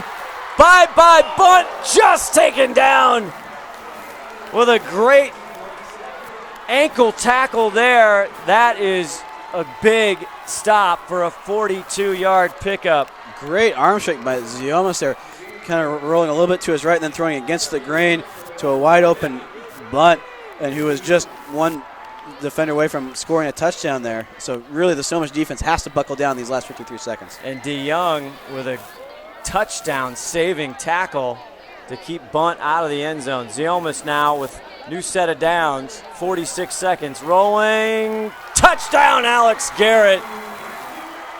Touchdown Glacier Peak, and boy, that did not take long, Luke Windsor. No, about a minute, exactly a minute, because they started the drive with a minute 42 left on the clock, and that play Garrett got behind the man covering him, and the defender was looking more at the quarterback and lost sight of his receiver, Garrett, and Garrett was wide open for the touchdown. Other than a couple times, Aiden Ziomis has had plenty of time. Yeah, really the only time Snohomish really get pressure is when they blitz, and when you blitz, yeah, you might get pressure, but if you don't get to the quarterback right away, you leave yourself very exposed on the back end, and so really Snohomish has to figure out how to get pressure without giving up big plays. A 90-yard drive. We'll see how that looks in the second half. They're going to go for 2, and it's going to be whistled dead. Kevin Ramsey, there was a problem on the exchange the last time they tried an extra point, and we'll see what this is. We got a dead ball. Legal motion against the Grizzlies. On the offense, that's 5 yards previous 5 spot. yards. We'll replay the try. And they went back to that Panther set that they were running, and now they're making some sense that they might go back to the spread again. But you were saying last year Glacier Peak was a lot more balanced on offense. Really, with aside from that one drive where they were in their Panther set for most of that drive, they've been chucking it around the yard. But the way Ziomis has been playing, you can see why. One of the heavily touted young quarterbacks, Aiden Zioma, spent a lot of time this summer. They fake it to Kamahara. This time it's tipped, and Aiden gets put on his back one more time. And so they keep them out one more time here. That was Jaden McClure who added some pressure, the junior, as the clock is now 40 seconds for this first half. And last week our first half took some time with a lot of the air. The ball going through the air, so this first half taking some time as well. High-scoring games with a lot of throwing, those do tend to take a long time. But that was a very deflating sequence there for Snohomish. They get within a touchdown. All they have to do is defend for a minute 42, and it only took Glacier Peak a minute to score a touchdown to go back up 2 scores. 26-13, 40 seconds left. We've been telling you about the Action Jackson Plumbing halftime show for quite a while. We keep touting it. We keep doing it. And we'll see with 40 seconds left if Snohomish can get on the board here going in. As Luke has referred to, they deferred. They won the toss and they deferred, so they will get the ball to start the second half. Be interesting here as Kevin Ramsey gets ready to kick. Who Snohomish? Well, Stitch and Johnson, I think, are back deep again, but they're a lot closer to the first set of upbacks. Stitch on the far side of your screen, and Johnston on the near side. You also have Boswell up front, and Ty Roth. Last week at Marysville Pilchuck, again, their big win, 63-13 over Marysville Pilchuck. Johnston ran one back. And now all kinds of time being taken here. We're not sure. A lot of the referees with more discussions as they trying to set this kickoff. It's still early in the season. They're getting their rhythm too. Jim Erickson with plenty of experience in the crew here.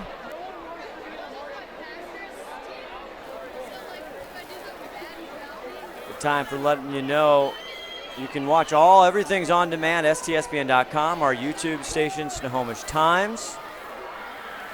Post the games, hundreds and hundreds. We've already had quite a few. We've covered football, we've covered soccer, and we have covered volleyball for fall sports. Kevin Ramsey kicks it off. We'll see who's going to get it, and it's Josh Johnson, but he bobbles it, just has to jump on it as Sean Bach was quick to him, and they'll start from their own 20. And that time, Snohomish kind of baited them to kick it to either Johnson or Stitch, because right as the kickoff, the kicker was running up to the ball. Johnson and Stitch were in the back. They switched places with the two upbacks, so by the time the ball was kicked, the kicker isn't going to see that because he's focused on the ball. So again, that chess match in the kickoff return game continues between these two teams. We'll see how special teams plays out. 40 seconds left to go in this first half. Brendan Jodak, season very good so far. He looks back to pass. Now he's going to go over to Johnson. Gets it at the 31, makes a move, gets out of bounds on Sean Bach, and they'll put him right at the 35-yard line with 34 seconds left to go. One timeout on the Panther side. Smart play by Johnson. He didn't get greedy and try to go inside. He went out of bounds, stops the clock, and the clock will not start again until the ball snapped.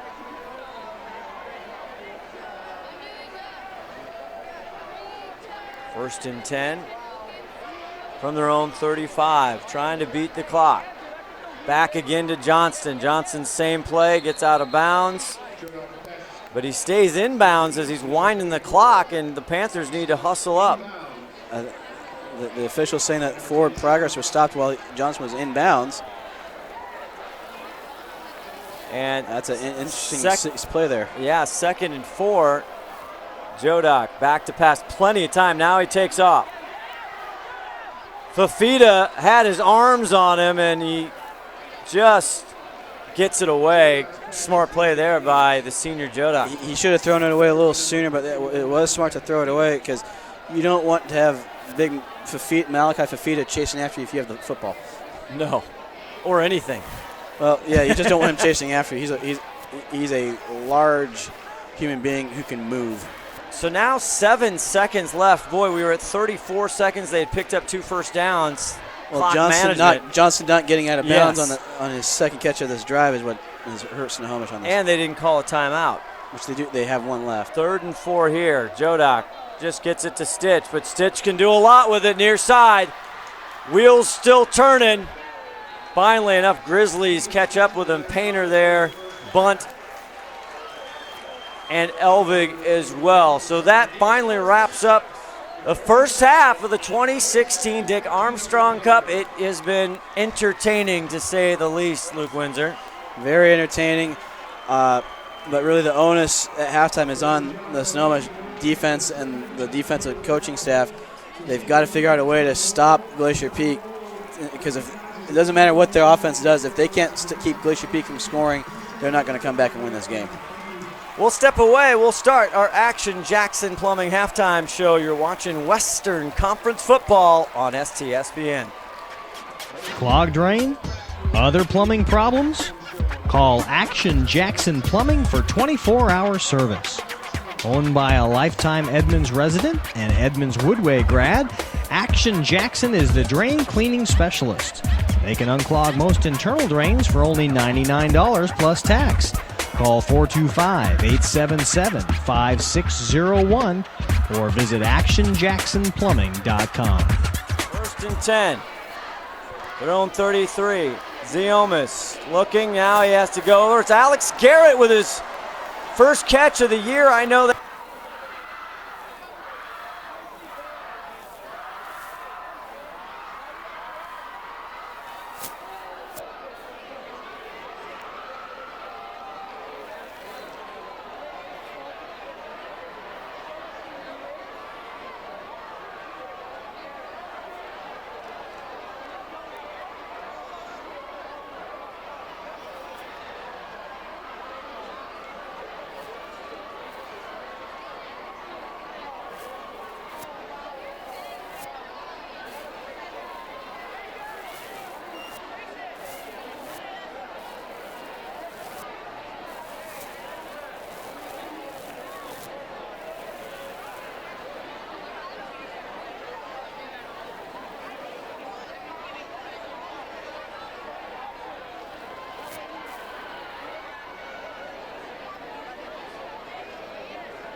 Back here, just about to start the second half from Veterans Memorial Stadium, the 2016 Dick Armstrong Cup. Grizzlies up 26-13. Scott Oshman, Luke Windsor with you. Luke, as you stated, Snohomish gets the ball to start this second half, and every drive, every possession is important. But boy, when you're down 26-13 the way that second quarter went, you got to think this is really critical for the Panthers. Well, the good news for Snohomish is they figured some things out on offense, and they've been able to move the ball for the most part, especially in the second quarter. What the real key for Snohomish the rest of the way tonight is on defense, because it doesn't matter if they score every time they get the ball. If they can't stop Glacier Peak from scoring, game over. Glacier Peak wins. And what I've noticed quite a bit in this game is Snohomish with their, but not just their corners, but their safeties. They're playing man-to-man on the 4 wide receivers that Glacier Peak has. With really the safeties are in man coverage as well, and they're blitzing a lot. But the blitzes have not been successful. And if you blitz a lot and you don't get to the quarterback and you got man coverage behind it, that's tough. And unless you got 4 lockdown guys, you're going to get burned, and especially on some of these long crossing routes that Glacier Peak's hit them on a few times, where Ziomas has rolled one way and thrown back the other. Those are great man beaters. So I think Snohomish needs to do some things. Change up some of the coverages. Their corners have been playing way off, afraid to get beat deep. Play some bump and run a little bit. Play some cover 2, cover 4, and try to get the defensive linemen, whoever, 4 guys, to try to be able to put some pressure on Ziomas, because really, aside from a couple of plays, one where Ziomas got hit as he was letting go, and the other where he just was an escape artist, the Snohomish defense pass rush has been non-existent. So they got to be able to get in Ziomas' face, force some errant throws. It doesn't matter if they sack him; they just have to affect him, as well as maybe change some coverages. If they can get some stops, they can get in this game. But if they can't, it really doesn't matter what they do on offense. Aiden Ziomas, again, just a sophomore, 12 for 22 in the air, 176 yards with 3 touchdowns. And they've also run 136 yards, so 212 of total offense for Glacier Peak. That's pretty good balance, too. And you mentioned Bunt. Yeah, he had a couple plays, but really it's been Southard who's been the key man on offense tonight, and a lot of that had to do with the fact that the corners, whoever's playing corner over Southard's 8, 9, 10 yards off of them, so they'll just send Southern a 7-yard hitch route every time. For Snohomish, Luke, they passed it 132 yards. They've rushed it 155, total of 287 yards, so they're out gaining as far as total yardage. GP Stitch just continues to just blow your mind. 132 yards in the first half. Jodak, he's 9 for 19, 132 with 24. Josh Johnston with multiple receptions as well. So they've had glimmers of flashy, high-octane offense. I would expect, especially in the third quarter, for Stitch to feed him the ball a lot more, to try to maybe keep their defense off the field. But ultimately, it will come down to the Snohomish defense. Can they get enough stops to give their offense a chance to make the comeback? We will see. Snohomish again going to start on offense this second half. 26-13 our score with the Action Jackson Plumbing halftime show. Couple scores just seeing. Linwood up 7-3 over Marysville-Pilchuck. Marysville-Pilchuck, a rude awakening in their opener here at Veterans Memorial last week. Getting rolled on here by these Panthers, 63-13.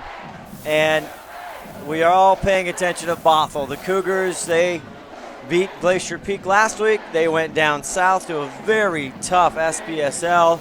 And they finally, it was 6-6 through the half. The start of the second half, a 98-yard kickoff return by none other. If you watched the Glacier Peak Bothell game last week, you saw Daniel Johnson all over the place, and he ran it back 98 yards on the opening kickoff. Bothell leading 13-6 over Kentwood. Just about getting going here, 26-13. Been an entertaining first half. We'll see if Snohomish can crack the code here. They've had some great drives. It looked early on. Glacier Peak went down with ease the first 2 series, Luke, and scored quickly and easily. Snohomish was pinned down. I think they started around their 4-yard line and had a huge drive, and all of a sudden you kind of felt the momentum. We've only had 1 turnover, a fumble so far, and the crowd getting pumped up here for a big second half. Again, Snohomish, they started to figure some things out on that 96-yard drive to be able to move the ball, but they've only gotten 1 stop tonight. But it really, they needed, obviously they want to score here to start the half right, and then try to get some momentum and get their defense, and whatever adjustments they made defensively, try to put those in practice.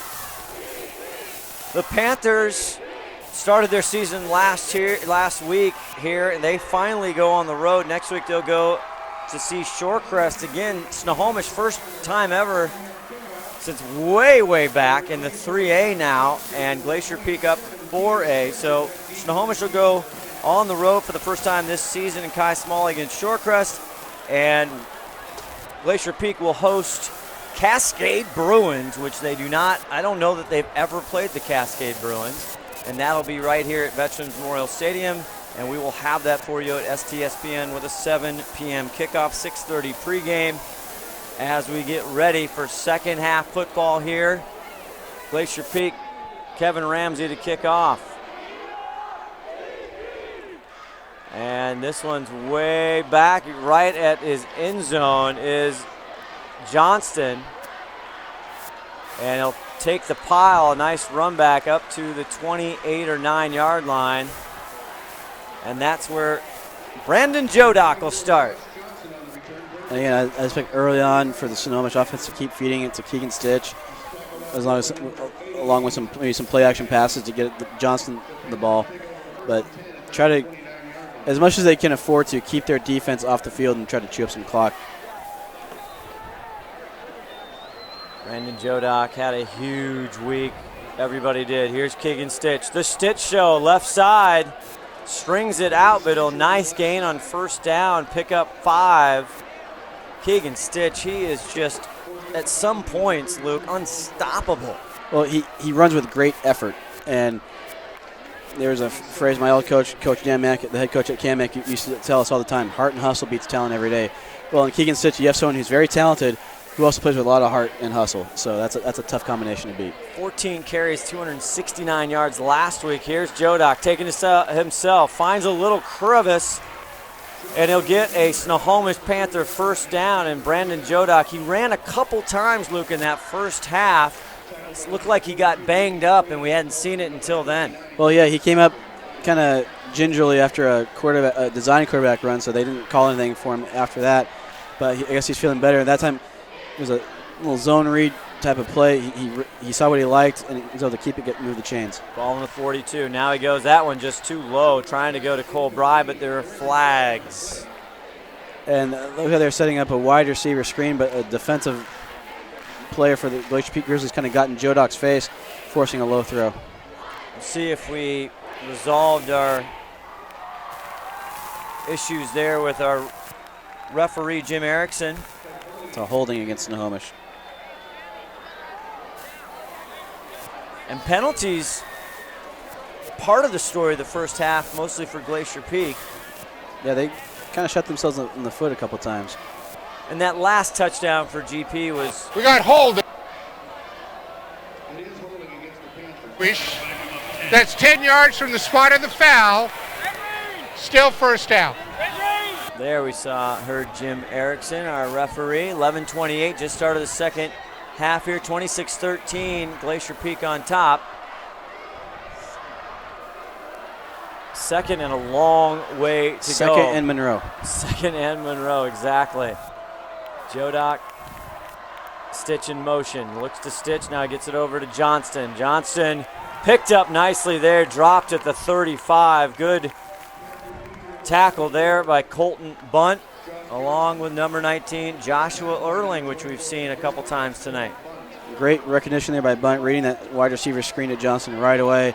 And that's the thing, and because Glacier Peak runs the same offense, essentially, they're able to practice against it, but the key to defending the spread offense quite often is being able to tackle one-on-one in space, and Bunt did a good job of it there.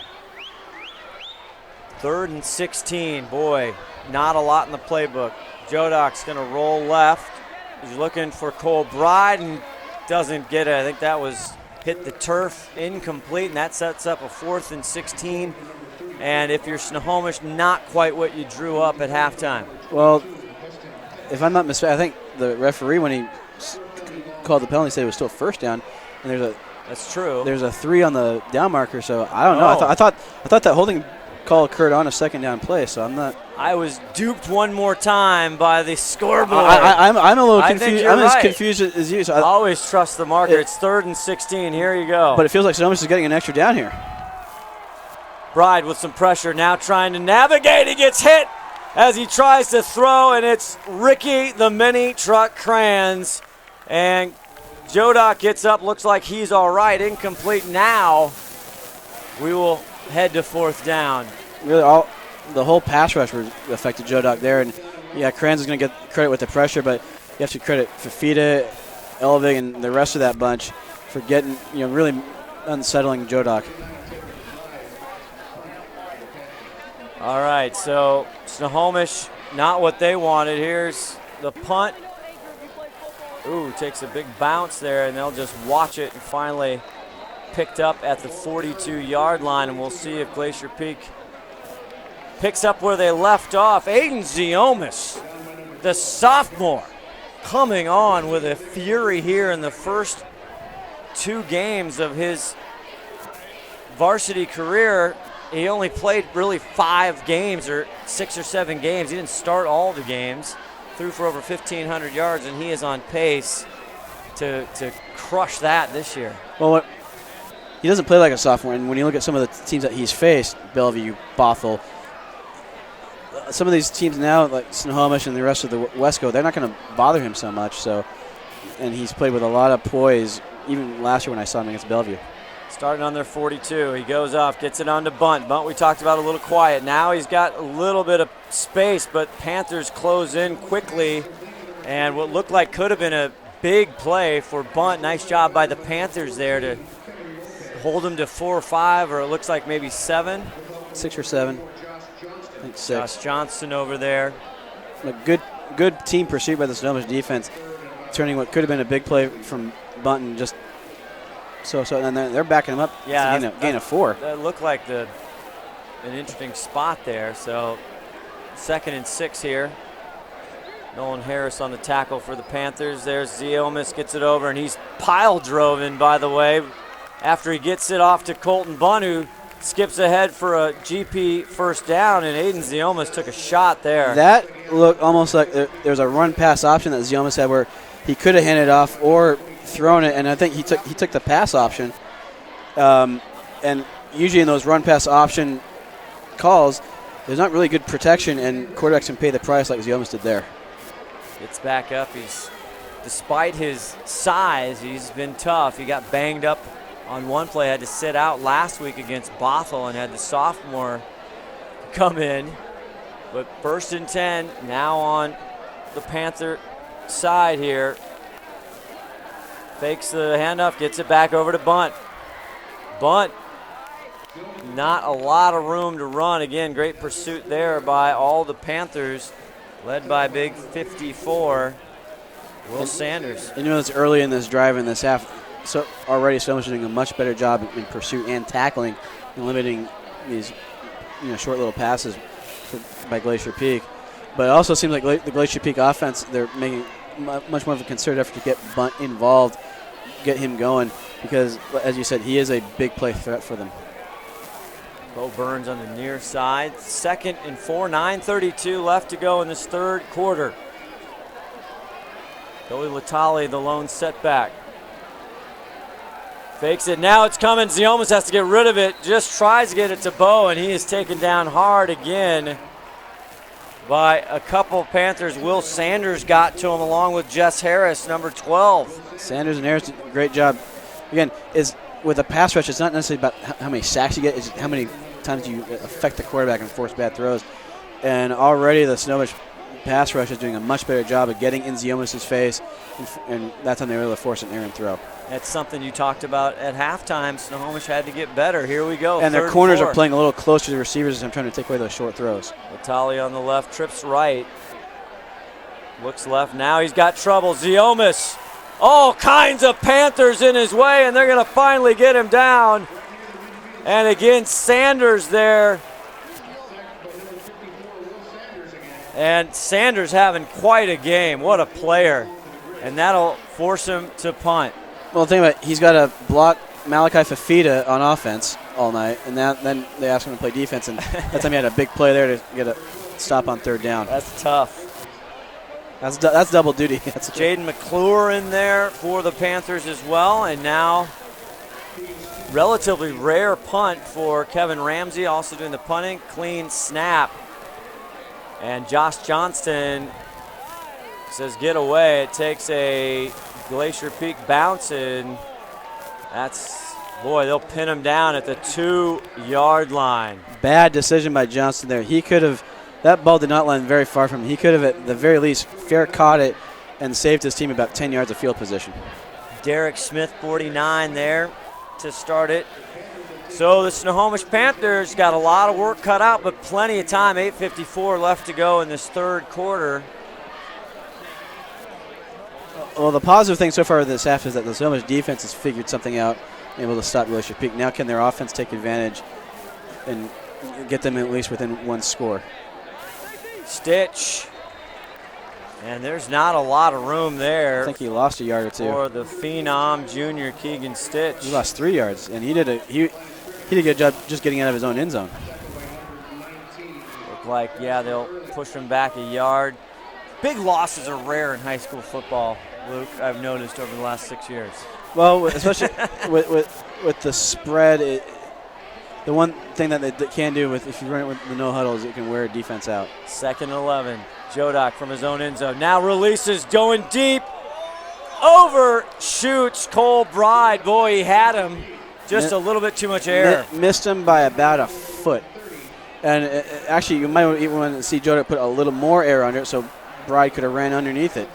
But, it was there, and it's not uncommon to see teams take a shot deep when they're out of their own end zone because you often the defense will expect them to just try to power it, and create some space. So a play action pass deep isn't not a bad play call at all. Dangerous here. 3rd and 11. They are pushed back. They at least want to get a few yards to give their punter some. Jodak pitches it to Keegan. Keegan steps over. And he's pinned back. I hope he's all right. He got stood up, and you're right, pinned back.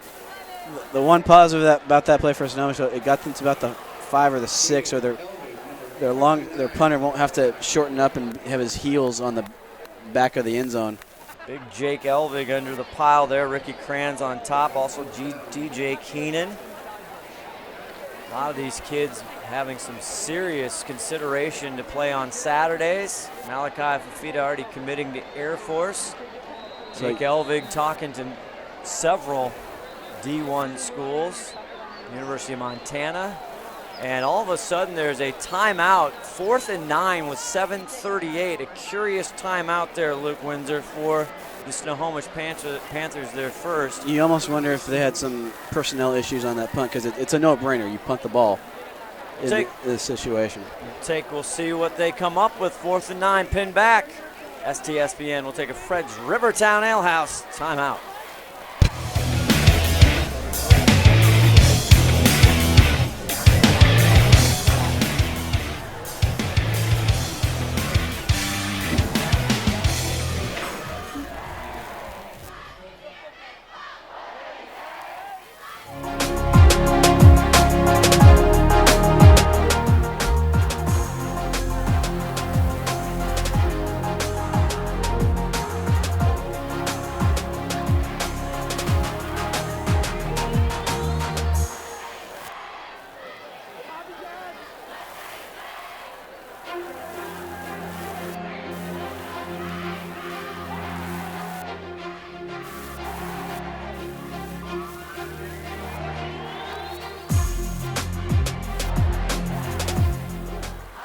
See here.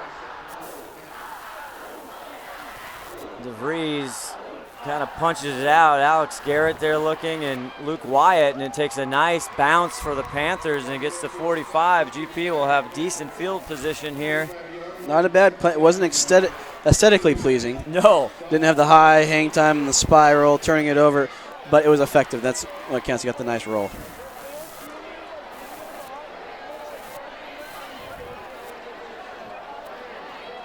Great shot of Snohomish Veterans Memorial Stadium on the Snohomish High School campus. Brand new field turf here, Luke, installed over the summer. Great overview shots there by the STSPN drone. The drone needs a sponsor. 1st and 10. Ziomas has some time going deeper. Bunt at the 10. Bunt. Touchdown, Glacier Peak. And this time, Boswell got too far behind. That's when you live by the blitz, you die by the blitz. And that's what happened there. Snohomish, they blitz. They went man coverage across the board. No, yeah, Boswell, he's a safety, but he's in man coverage as well, so he doesn't have any help behind him. So if he gets beat deep, that's it. All that needs to happen for Glacier Peak is for the pass to be on target. It was, and then Bunt did the rest. 45-yard strike to Colton Bunt. We talked about how he'd been relatively, in Bunt, fashion, quiet in the first half. They went to him often. Boy, Kevin Ramsey lucky to get that one away. Great effort by Ty Roth trying to get a block, but it's up and it's good. And so with 7:21 left in the third quarter, the Grizzlies now stretch their lead 33-13. We'll come up with more here. Wesco football on STSPN.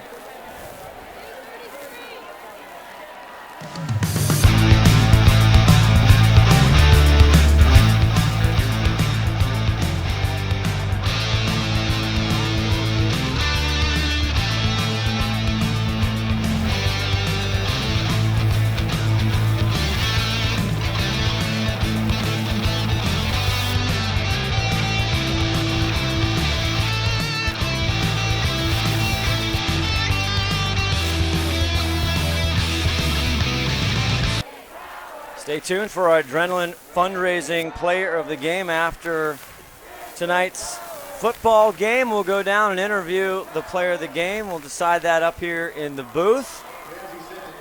7:21 left to go just in the third quarter. And Luke Windsor, if you're Kai Smalley and that staff, you got to tell your Panther kids, dig deep. Still plenty of time to get back in this ballgame.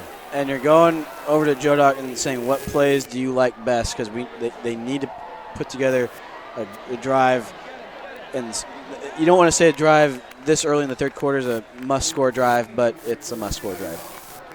And Ty Roth coming out, and a good tackle there by Spencer Painter, the 5'10", 175 senior. And that's where the Panthers will start their campaign here on the 23-yard line. They have superstars. They have Josh Johnston. They have Keegan Stitch. Seen a great touchdown catch by Cole Bride, the other senior. But a couple self-inflicted wounds have hurt them on some drives. And you don't want to completely abandon the run with Keegan Stitch the way he's been going tonight, but they got to put it up in the air a little bit more. And there's Stitch, and pursuit chops him down by the Grizzlies on the left side. Bo Burns in there, along with big 75, Mr. Keenan. And Bo Burns leading the charge there. And he's able to set the edge and not allow Stitch to get outside and get up the field. No gain, 2nd and 10. Stitch runs into a big wall, and that is Fafita there, up there. And he drove back 76, Nathan Hall, and was just caused havoc, nowhere to go for Stitch. And Snohomish, in these first few plays of this drive, they come in the sort of the diamond formation in the backfield, which is predominantly more of a running formation. And you think down 20 points this late in the game, they might want to put the ball in the air a little bit more. 3rd and 8. Now they'll pass. Brandon spins out of a tackle, gets close to the 30, but not close to a first down. And looks like the punting unit comes in, and that's not what you wanted for the Snohomish Panthers to try and score and get back into this game and take some time. The last thing you want is a 3-and-out when you're down 20 points and your defense is already probably a little gassed and maybe even demoralized after that last big touchdown that they gave up. DeVries back to punt. And Bo Burns and Wyatt back for the Grizzlies. Fair catch called there by Luke Wyatt. He catches it right at the 50-yard line, and that's where Glacier Peak will start. Aiden Ziomis and the crew. And it wouldn't surprise me if they go to something similar to what they did on their last play to bunt. Really try to go for the jugular and put this game away right now. 33-13 is our score. 6 minutes, 1 second left to go in the third quarter.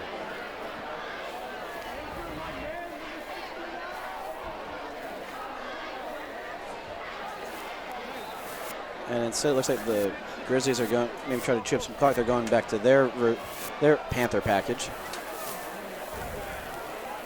1st and 10. Brock Bradley runs in, number 16. Ooh, not where he's supposed to be. They get it to Colton Bunt, right side. Finds a seam.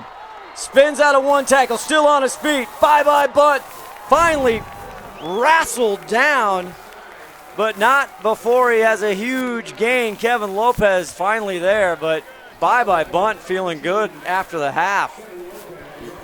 They obviously have made a concerted effort at halftime to say, we're getting Bunt the ball in the second half. And maybe that's how they're going to go for the jugular, just give him the ball until he scores again. 19-yard pickup, first down for Glacier Peak. Now they're on the Snohomish 31-yard line, same formation. Bunt, the setback. Give it to Bunt, right side one more time. Parallel, this time he is whipped down. Oh my, with authority there. Pig number 12. Jess Harris. Jess Harris did what we like to call a ragdoll tackle. That was. Just grab a guy and spin him down and toss him. Bunt not tall, but he is well put together. And tough as nails. A great baseball player as well. That's talking with him. He loves football, but I think he is getting several considerations to play baseball in college, and I think that's what he's leaning to for the sake of his health and body. Well, still, it's nice to see multi-sport athletes in this era, more and more kids wanting to specialize. No gain, 2nd and 10. Now they pitch it to Bunt on the near side. Bunt crosses the 25, and that's where he'll stop, and he sets up a 3rd and short. And again, Glacier Peak did a good job of sort of outflanking the Snohomish defense and allowing Bunt to get upfield. And they're able to do that by this Panther formation of theirs. It gets the Snohomish defense kind of packed in, and then you'll see a few down blocks and then some pulling linemen and other lead blockers get out to the side and pick off the perimeter defenders, setting the edge for their offense and allowing whoever the ball carrier is to get outside and get upfield. 3rd and 4. 4:08 left to go in the third quarter. Aiden Ziomis, Baby Z. Gets it back, caught at the backfield. What a play there by big number 48 for Snohomish. He had that one read the entire way. Blake Anderson. Good job there by Anderson. He recognized the pulling lineman in front of him, and he was able to shoot that gap before the blocker who's assigned to him could get to him. And once you can do that as a defender, you're free in the backfield, and if you can find the ball carrier, that's a chance for a big tackle for loss. Brings up a big 4th down, and they take a timeout as well now, leaving both teams with 2 here for the rest of the game. 33-13. What do you think, Luke? Do you go for it, 4th and 9? It's sort of that no man's land, especially in high school football, where you don't see a lot of too many kickers who can kick the long 45, 50-yard field goals, and you're probably not likely to get a lot out of punting the ball unless you have a really good, accurate punter who can coffin corner it. So Glacier Peak's likely to go for it. They've been in the Panther formation this whole drive, but you may see them go back to the spread and put the ball in Ziomas' hands and see what he can do with it throwing, or maybe even running it on a scramble. Definitely confidence in the Glacier Peak defense coming out of halftime. They have been able to stop Snohomish every drive they've had here so far. So like you said, confidence in your defense. Confidence in your quarterback. Yep. And they probably feel like even if they don't get it, the way their defense is playing, they're kind of playing with house money. Alex Garrett, the nearest receiver. Bo Burns, and that I think is Kadoma there, number 6. Alex Kadoma on the trips left. Here's Ziomas, 4th and 9. Going deep on the side. Seaver Southern tip, cannot get it. Great play there by Boswell. And good sportsmanship there. Cole Bryant helps up Seaver Southern. I know those two have played for years together on the basketball court and everywhere else. Well, Boswell's out taking advantage of that. The ball was slightly underthrown because Southern did have a step on him, but because it was underthrown, Boswell was able to catch up, make a play on the ball. Again, though, 4th and 9, you don't need to see Ziomas try to check it 30 yards downfield for a touchdown. Just try to find a receiver who's just past the sticks, try to get to him, move the chains, keep the drive going. So we'll see if this gives some life to the Snohomish Panthers, down 33-13. Passes over, it's caught. Just a gain of a couple up to maybe the 34.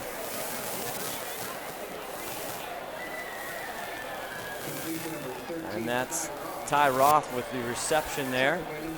A wide receiver screen, decent gain on 1st down. But a lot of the Snohomish passing game this half so far has been a lot of screens and a lot of lateral stuff. And at some point, you got to send somebody downfield to try to take a shot. 3 minutes to go here in the 3rd quarter. Hand it off to Stitch. Stitch finally with some room. Stitch, look at him go all the way. Keegan Stitch. Touchdown, Snohomish Panthers. There's a flag. There is a flag. 65-yard run. Although I think it's going to come back.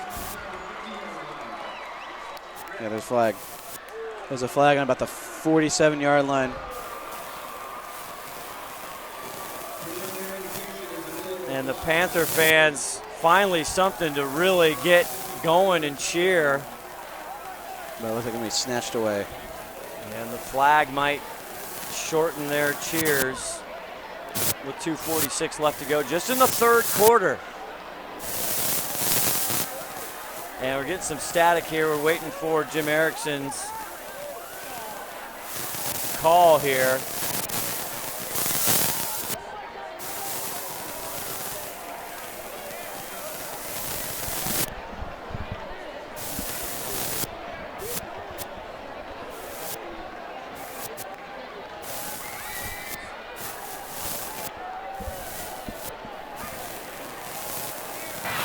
There we go. Block in the back against Snohomish. That's 10 yards from the spot of the foul. Still 2nd down. Oh my, that is. And there was no need for that to happen because once Stitch got past the line, there was no one in front of him. And the rule that probably a wide receiver that committed the penalty, but even so, whoever it was, once the running back gets past you, don't just get your hands up. Jodak keeps it, trying to second throw, and he's taken down short of the marker there, and that is Jake Elvig. Good pursuit by Elvig on the backside. He followed the pulling lineman on that quarterback counter and was able to catch up and drag Jodak down for a minimal gain. Whether or not that's going to move the chains, I don't know. It's close to a 1st down. Talk to Jake, and now it's going to be officials' timeout They're as they're going to measure. But Jake Elvig, University of Montana in the mix there. Also, I was told that Wazoo actually in Wyoming showing an interest, and then he had University of San Diego, and I talked to him before the Bothell game. He's like, I don't know how much, I don't know if there's enough financial aid there and scholarships, and we're sitting there talking. I'm like, Jake, have you ever been to San Diego? It's worth San Diego. Yeah, it's worth a shot, man, because it's probably the most ideal weather you could find. Plus, can you go wrong going to the home of Ron Burgundy? No, you just can't. And the Channel 4 news team. And that is ruled a 1st down, a big first down, even though that 65-yard Keegan Stitch touchdown taken back by penalty. Well, Panthers looking for something to cheer about. Wherever he goes, they're going to get a good player. And Stitch again, and he's wrapped up again.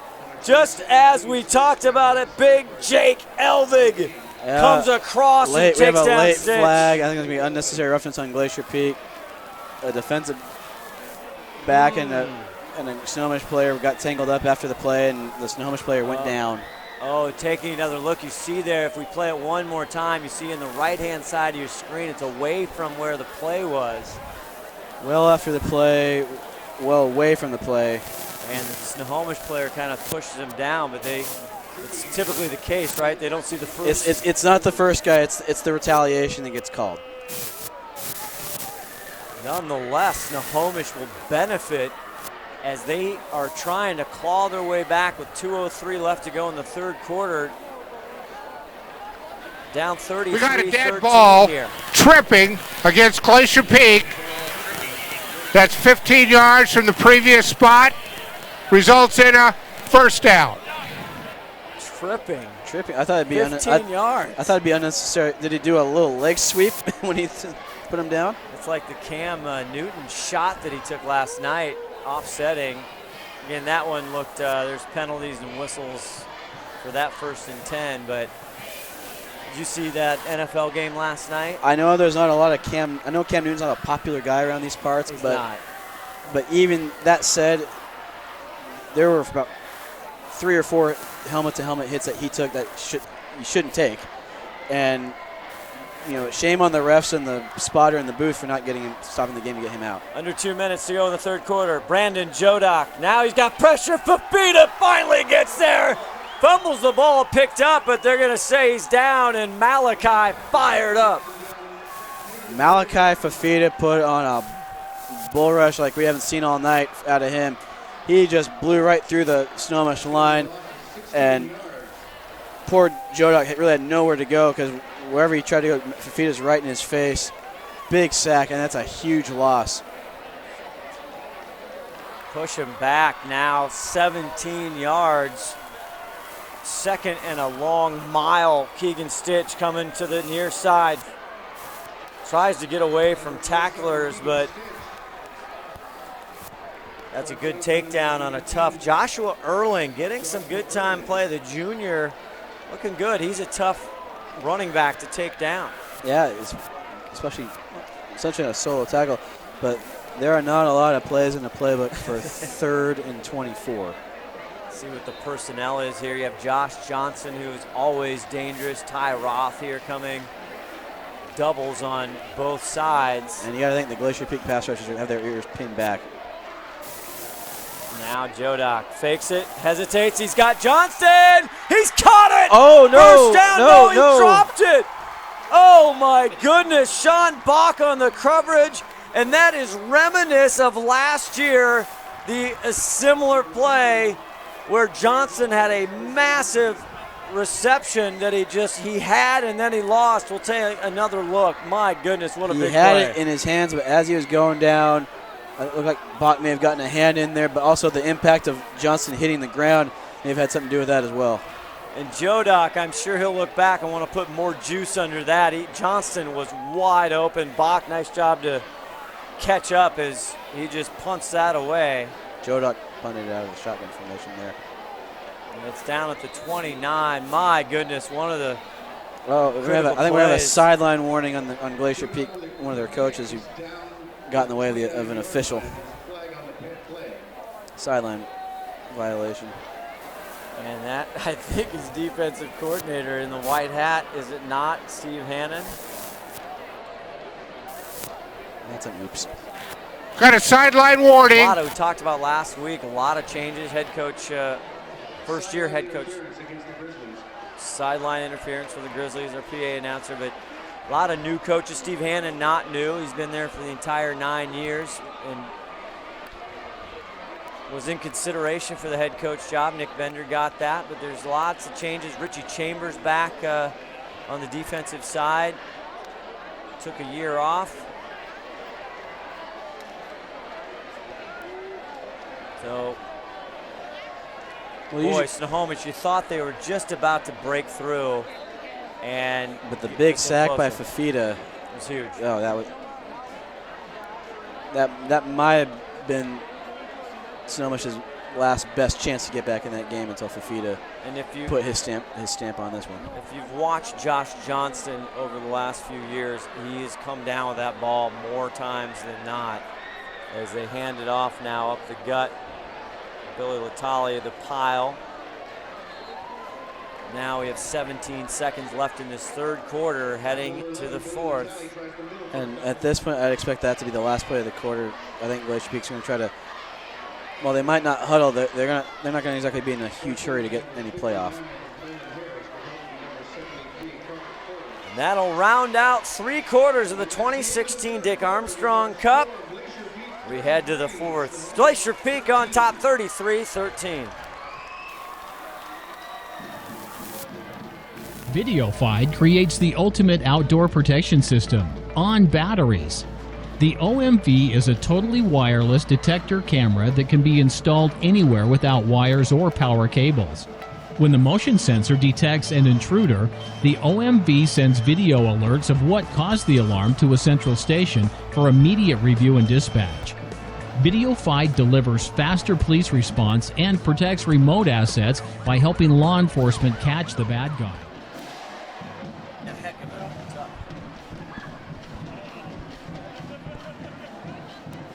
Our presenting sponsor this year on STSPN is Champion Security and Solutions. I thank them for presenting Western Conference football here and coverage of all fall sports on STSPN. Look to our STSPN.com. Look to the YouTube station, Snohomish Times, STSPN. We've already covered, I tell you, all kinds of stuff. Football, soccer, volleyball. Todd Elvig, the 5-tool player, he's got all it going on. So he should get a good signing bonus when he gets drafted, huh? That's right, he should. First and 10 now for Glacier Peak on their own 31. Zioma's going to flip it over to Kamahara. Devin. Nice run up almost to the 50-yard line. Credit the Glacier Peak receivers on that one for a good job of blocking and allowing Kamahara to get up the field and move the chains. 17-yard pickup. Is that right? 17? 17-yard pickup for Devin Kamahara. Never doubt replay Rob. Now Rob the stats man. Nothing ever unofficial, by the way. Never doubted a guy in a Florida State jacket. That's true. Ziomas going to go to the other side. Now bunt. Bunt. Starts to get it going. They catch out, spin him. It's down to the 25. 4 Panthers it takes to take down the senior Colton Bye-Bye bunt. And it has been the bunt show this second half. He has really come on strong. And again, even though they want to try to use some time, you think they're going to run the ball. Well, these little quick screens, it's just in the spread offense, that's an extension of the running game. And that time they'll get a lot of good blocks down the field, and Bunt took advantage. Just the start of the fourth quarter, another 29-yard pickup by Colton Bunt. Now on the 22 of Snohomish. First and 10, Aiden Ziomas. Quite a night. Fakes it. Back, and he gets hammered. Ball's down. Picked up by Snohomish.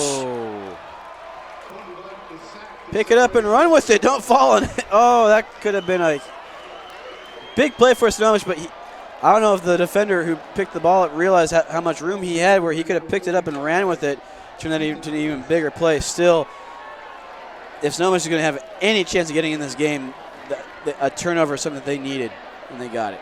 Blindside demolition job by senior 59 Nolan Harris on that. Aiden Ziomas had no idea he was coming. He was looking the other way, and Harris was untouched. So we'll see here. Snohomish looking for something to go over. Caught by Johnston, makes a move. Gets up a Panther first down. Josh Johnson, boy, adding to the receptions for the heralded senior. And you know he wants to make up for that last long pass play that he just was able to come down with on the last drive. Brandon Jodak playing behind McDaniel last year most of the year. Looking for Stitch. Now he has time. Now he floats it to Stitch up, and he catches it. And he's taken down, but it'll be near another Panther first down. Stitch was just running a swing route out of the backfield, and then when he didn't get the ball right away, he just turned it upfield, and Jodak saw him. Nice little pitch and catch to move the chains. Josh Erling on the tackle, again the junior. First and 10. 10 minutes, 50 seconds left to go in this version of the Dick Armstrong Cup. Stitch runs into all kinds of Grizzlies. Big Jake Elvig finally wraps his arms and gets him down. Elvig gets the tackle, and also Malachi Fafita in there as well, just stuffing up the middle and really giving Stitch no room to run. Brock Bradley, 16, in the tackle as well. 2nd and 10 on the Grizzlies' 43. Cole Bride here on the near side. Johnson, he goes, looks to the near side. Now he has to dance. Now he's trying to go over, and it's caught. Ty Roth on the far side. Boy, nice job by Brandon Jodak there. Late flag thrown by the side judge here. But Jodak, they had Stitch coming out of the backfield on a bit of a rail route, which is sort of the running back version of a wheel route. And Stitch was open, and I don't know if Jodak didn't see him or if when he saw him he was under some pressure, so he didn't feel like he'd get that pass off. We'll see what the infraction is here. Jim Erickson, our white hat, our referee. 10 minutes left to go in this ball game. 33-13 Glacier Peak.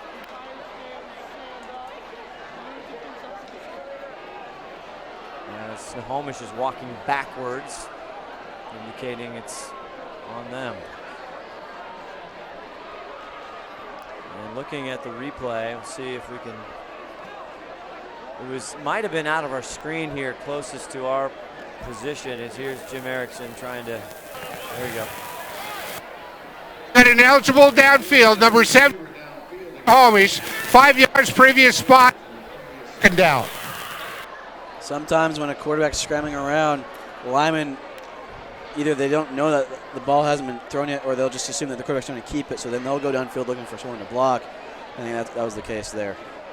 So instead of a nice completion there and good scrambling by Jodak to Ty Roth, instead it's 2nd and 16.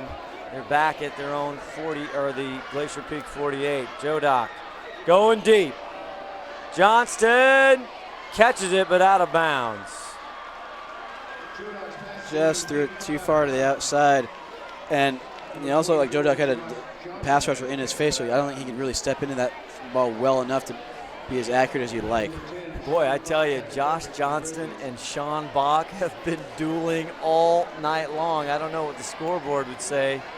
Well, Bach's actually won a couple, and Johnson obviously won. As big as the Will Sanders-Malachi Fafita matchup has been, the Bach-Johnson one has been pretty compelling to watch as well. 3rd and 16, Jodak going back, and it's caught this time by Johnson. Can he get to the first down? He'll be close.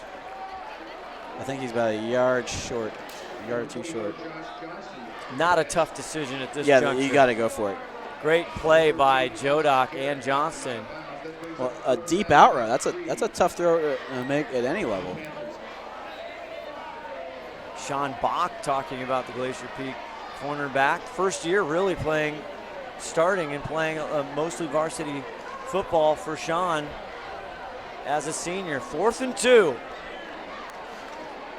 Ty Roth now to the right, Keegan Stitch to the left. Now Stitch in motion, and he's going to block for his friend, and Jodak gets a first down and more. Still going up the sideline. Brandon Jodak, touchdown Panthers! Oh, baby! 43-yard scamper. The Glacier Peak. 34, excuse me. The Glacier Peak defense, they did not play to the whistle, and I think twice, they assumed Jodak was going to run out of bounds, and he did. And when Jodak saw the defenders let up, he just kept on going and was able to take it all the way to the end zone. As the coaching says, when they look at the film, that's going to be a teaching opportunity, Luke. There's going to be some heads hung down low when that play comes up. A big touchdown with 9:33, now 33-19, and they're going to go for 2.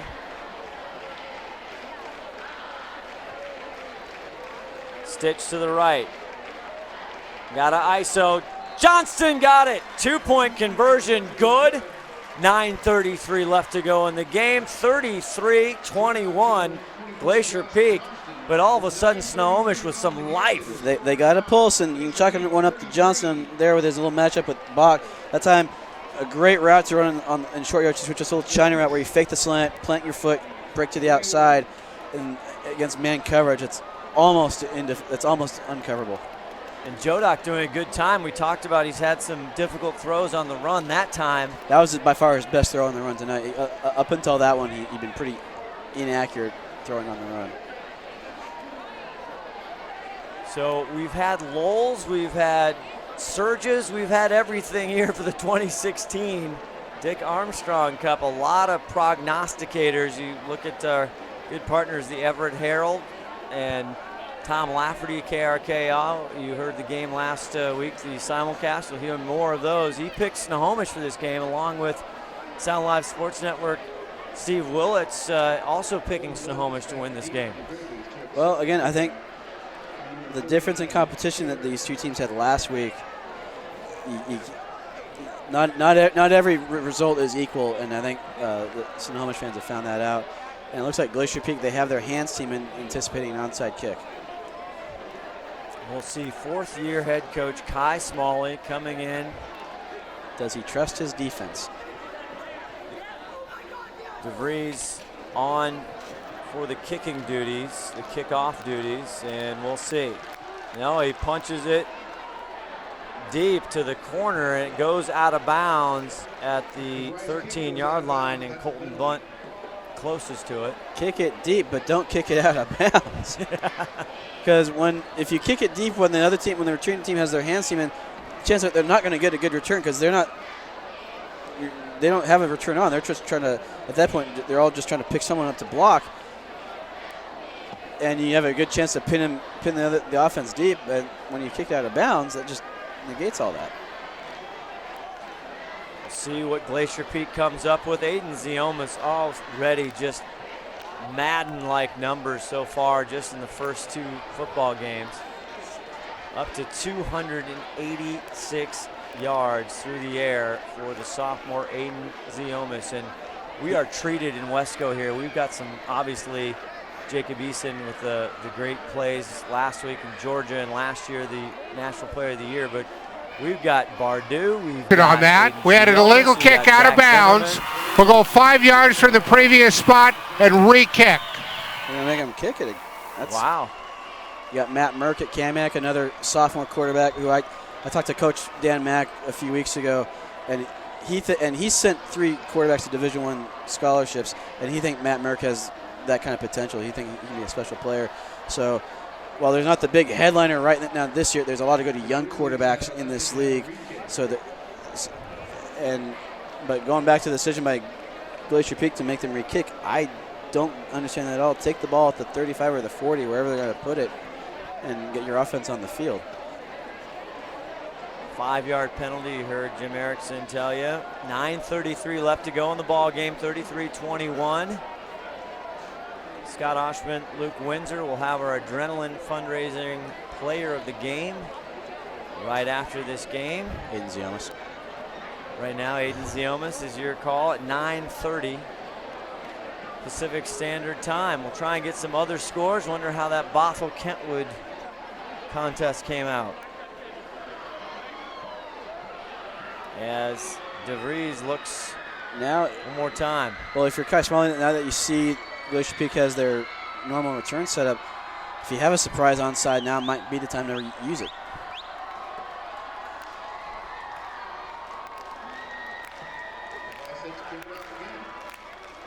Panther players trying to get their crowd wound up here. A high kick, and that's taken at the 18 by Kadoma. And Kadoma getting into the game here, and he'll bring it up, and pretty much a similar start as to last time. They, depending on where the ball was spot, they either lost 2 yards of field position by not just taking the penalty, or they lost 7.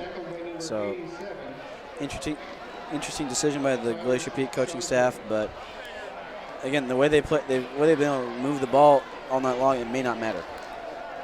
Alex Kadoma, we told you last week, great story. He's been playing predominantly baseball, and I don't know what happened. We'll have to talk to him, but first time ever playing football this year, and he's getting quite a bit of time. It's not unusual for football coaches to roam the halls and try to find the good athletes who aren't yet playing football. And all kinds of movement there. Good job by Snohomish. They were kind of stunting, kind of teasing with their blitz, and I think that might have set them offside for Glacier Peak. Well, if they're moving around, that's one thing, but if there's... We got a dead ball, false start. False start. Number 69 on Glacier Peak, 5 yards, previous spot, first down. Oh, there we go. But, so that'll push him back with 9:21 left in the game. And either a turnover or a 3-and-out is really what Snohomish needs, because they do not want, even if they can get a stop, if Glacier Peak can get 2 or 3 first downs, they'll still burn off some time on the clock and make life a lot more difficult for Snohomish to come back. Now at their own 34, 1st and 15. Aiden Ziomas gets it off to Bunt. Bunt looking for some daylight. Still moving. It gets fumbled, and it falls in the hands of Seaver Southern. Are you kidding me? Right place, right time. That's all that was. Snohomish having given up a lot of yards on that wide receiver screen, Snohomish really got the best thing they could have gotten is the ball on the ground, but just fell right to Southern. I didn't catch the Snohomish player that caused a nice, great hit and caused that fumble, but boy, good fortunes for Glacier Peak here. 1st and 10, 9:05 left to go. Southern's living right. Yes, he is. Great family. Tanner Southern, I heard, was in the house tonight. Handoff there, Latali, and it's stuffed by the Panthers. Finally, they take him down. Boy, oh boy. It's a big loss there. And a big play for the Snohomish defense. They've seen that sprint draw play a few times tonight, so I think they're pretty wise to it when they see it. Big 75 there for the Panthers. Brad Raymond leading the charge.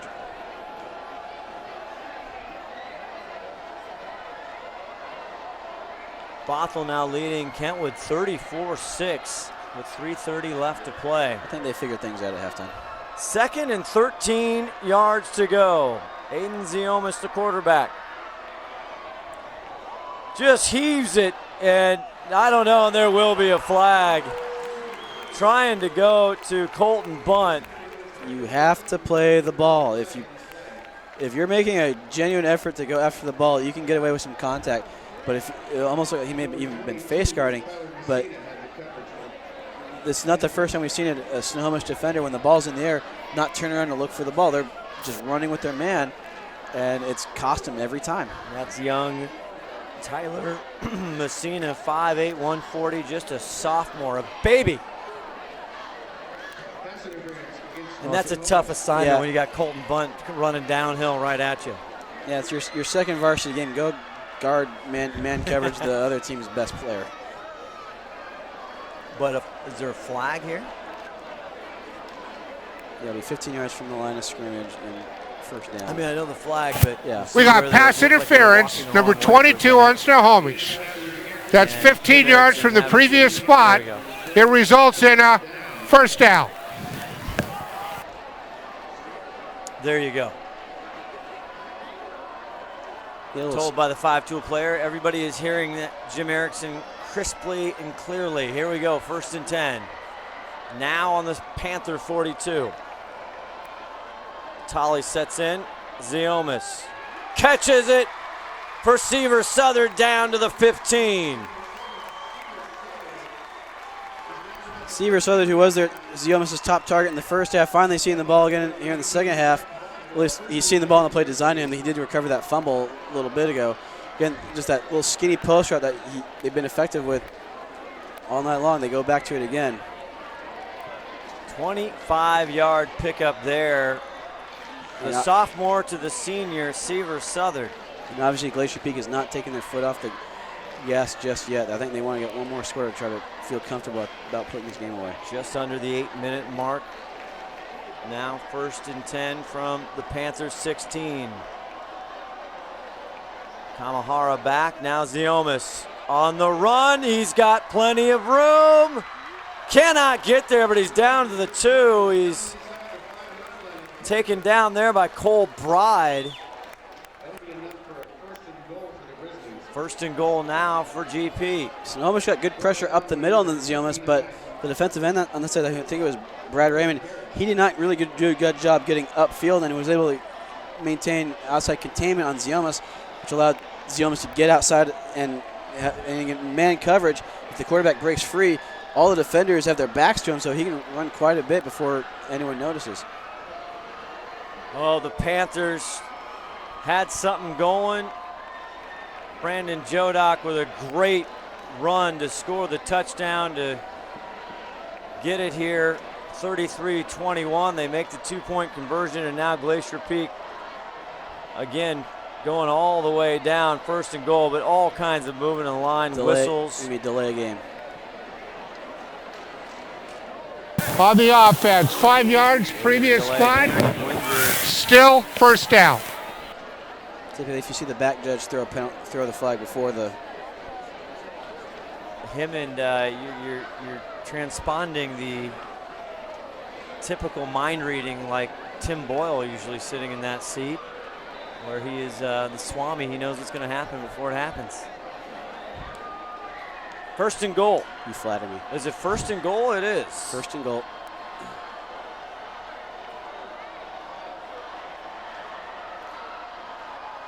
Aiden Ziomas bobbles the snap, has to fall it back at the 21-yard line. Oh my. Big play there.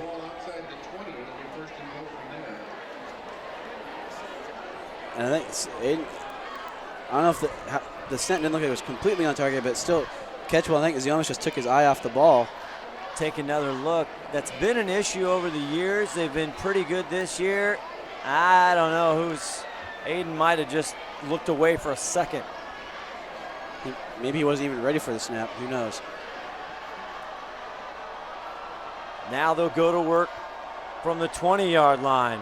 to Bodo there in the backfield, and there's Seaver Southern. Takes it, 15, That's another flag. Back. It's coming back.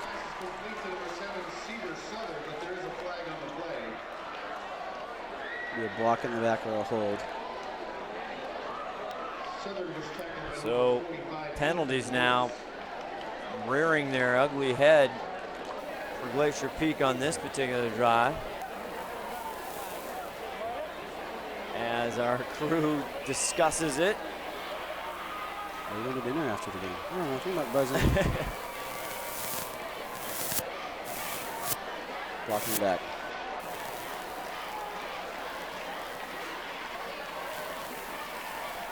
So they'll keep marching the wrong way. They were right down at the doorstep.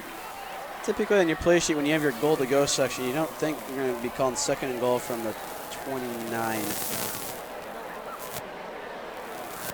See, they're going to walk them back even more. With a 31. 6:03 left to go in this game. 33-21.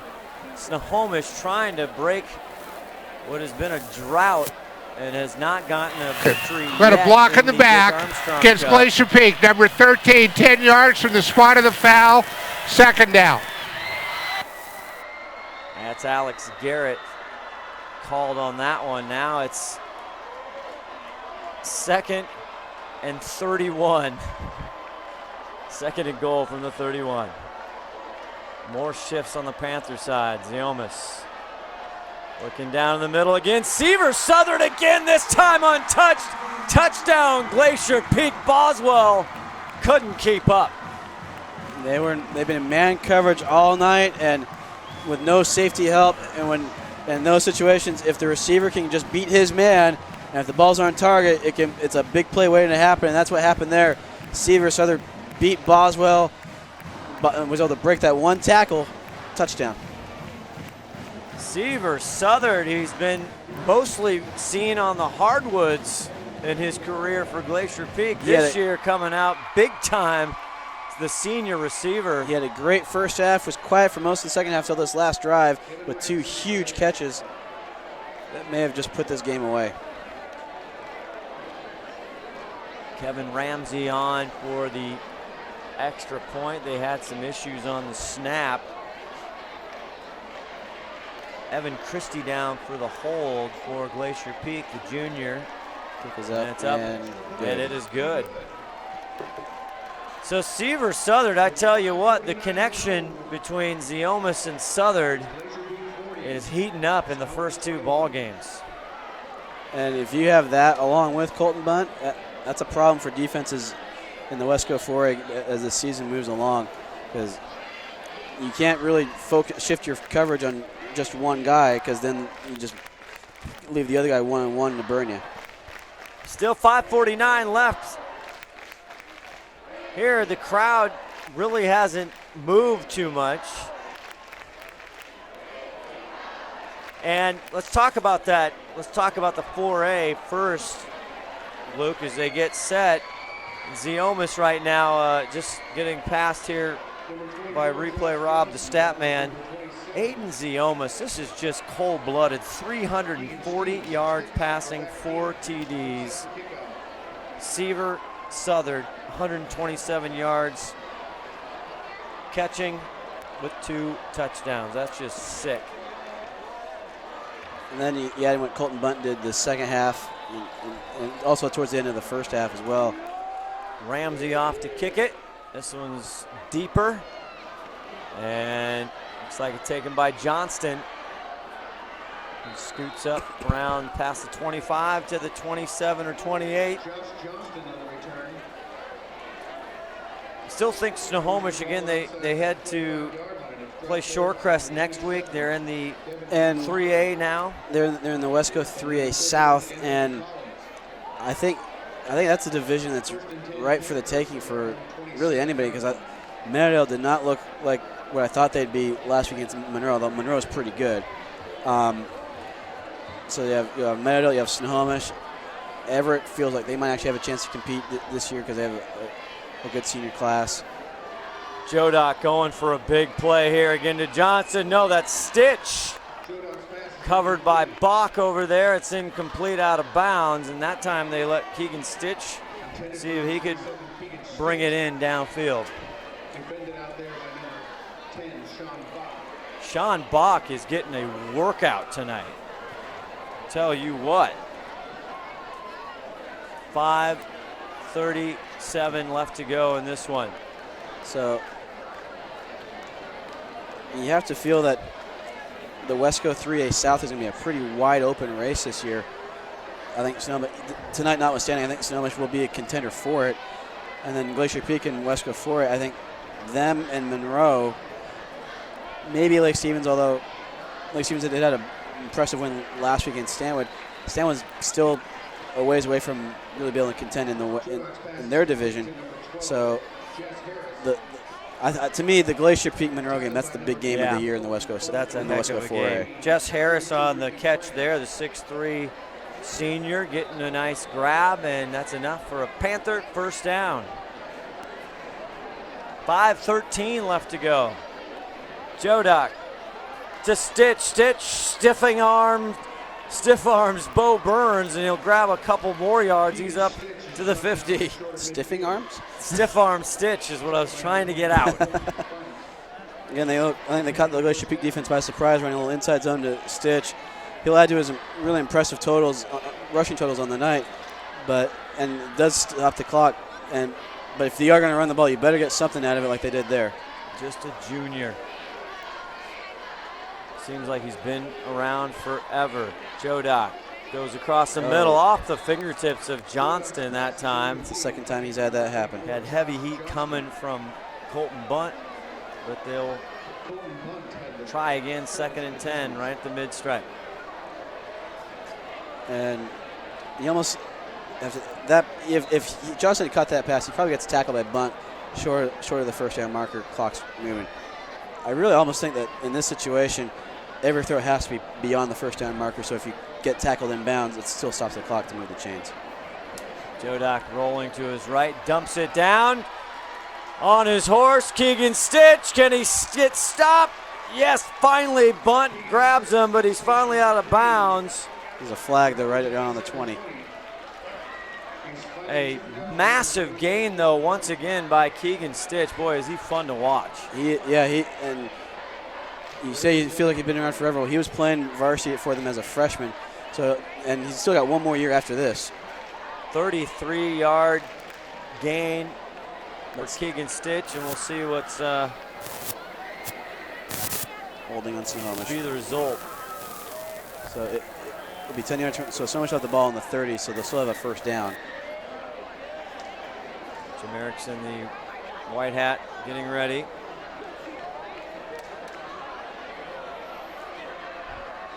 Boy, here we go.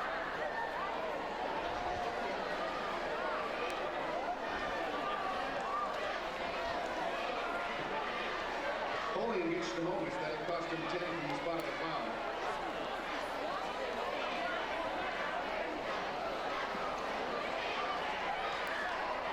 Well, there you heard it.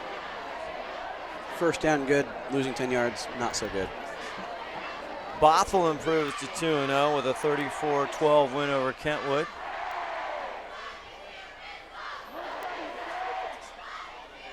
Talk about Keegan Stitch. I mean, he had that huge run taken back by a penalty for that touchdown earlier as Joe Doc rolls right. He unloads, going, touchdown, Panthers! Josh Johnston once again. And again, in that little battle, he and Bach have had, chuck one up to Josh Johnston. Again, not the best throwing ball. It was a little inside when the defender had inside position, but Johnston was able to get past his defender and compete for that ball and go get it. 4:25 left, 40-27. They're going to go and go for two. What a catch by Josh Johnson. And tell you what, I'm not familiar with what colleges, but I know he's been doing a lot of camps. I've seen him throughout, and he's absolutely a Saturday player. I think you can see him at Whitworth, maybe Central, Linfield, somewhere like that. Serna on for the extra point. They decide to go for one, and it is good. 4:25, 40-28. That's why it's fun to watch high school football. You just never, ever know, Luke Windsor. Although I think I know an onside kick center. I think. You feel it?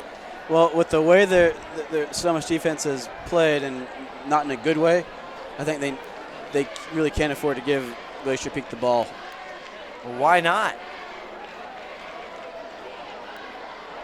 Reminding everybody, our adrenaline fundraising. Player of the game coming up afterwards right now with 4:25. Still some time. Not sure what's going to happen here completely, but where are you leaning towards right now? Onside kick. Well, who should the player of the game? Oh, player of the game.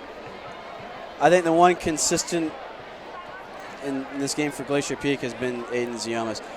He had Seaver Southern kind of was the main go-to guy in the first half.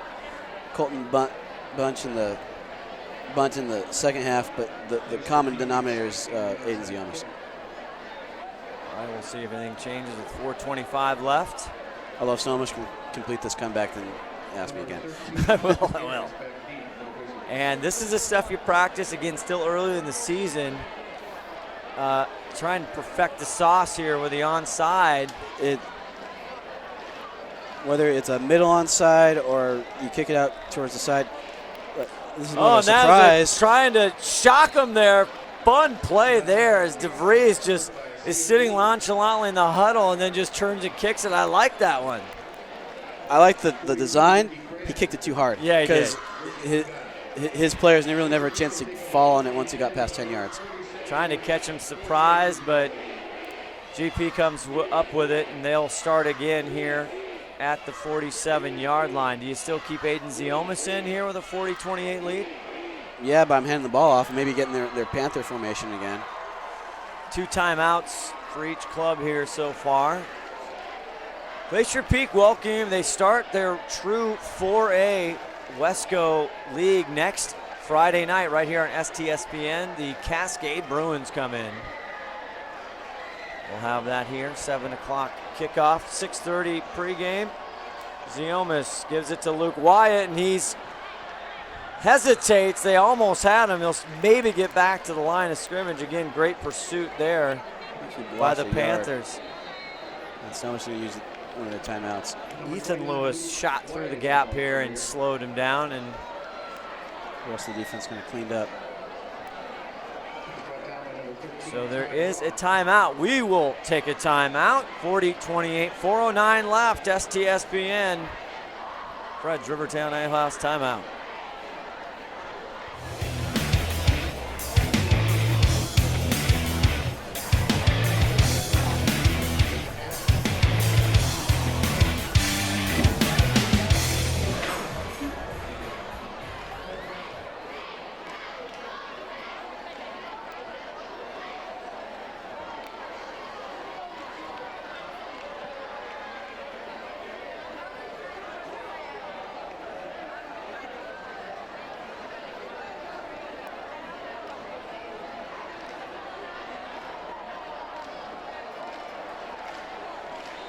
All right, Dick Armstrong Cup, the 2016 version. Now we get down into that, what I think is called, I don't know if they call it the Panther package. Bunt, can he get the corner? Stay in bounds. Tries to stay in, but tiptoes there right at the 43-yard line. Right at the first down mark, so it'll get him in that fresh set of downs, but because he stepped out of bounds, the clock won't start until the ball snapped. If he'd sit middle, stay in bounds, the clock would start once the chains were set. And now you're getting some playing time for some younger kids, and just when you think the Fafita family had gotten everybody through, number 66, Make Fafita, 6'4", 215 pounds, Luke Windsor. There's another one? They just keep on coming. That's a good family you want to have around. If you're a football coach, you're going, yes. I remember seeing actually Coach Mitch, the longtime freshman coach. Now he's helping out in the varsity, but I remember him telling me about Make as a freshman. And he's like, and he could be bigger than both Mosese and Malachi. Well, I mean, the older brothers either are at the Air Force Academy about to go to. If that's the case, if he's going to be bigger than both of them, he might be too big. Yeah. Because they do have size restrictions to get into those to be able to fit into one of those fighter jets. First down, they do call it a first down after the official measuring right there. It's funny because we've been watching, obviously, Malachi last year, and it was fun to watch both Malachi and Mosese play at the same time. But now, as Malachi has grown up, he's kind of filled out. He's wearing the same number. I cannot lie. It's been sometimes I've hesitated. I wanted to say Big Mo, but it's it's Big Malachi. Well, I remember seeing Big Mo play a couple times, and they have a very similar style of play. Yeah. Rough. Handed off to Bunt. Tries to shake some tackles. Again, huge movement there by the entire Panther line. He's going to lose a couple more on that play. 3:50 left to go here. I think someone's going to use their last timeout. Oh, we got a player down. Oh, no, the player down. Let's see, Harris on the tackle, Nolan Harris. A lot of Harrises on the Snohomish team. We can't quite see a number as the training staff out there, and there's head coach Nick Bender.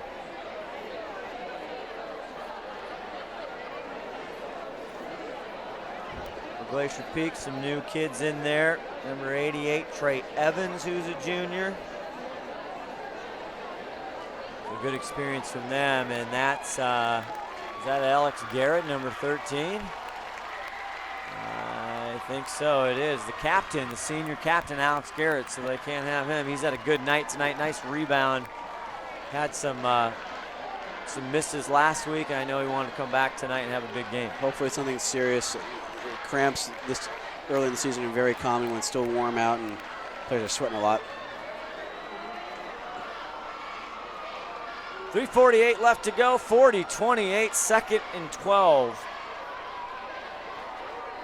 on the Panther 45-yard line.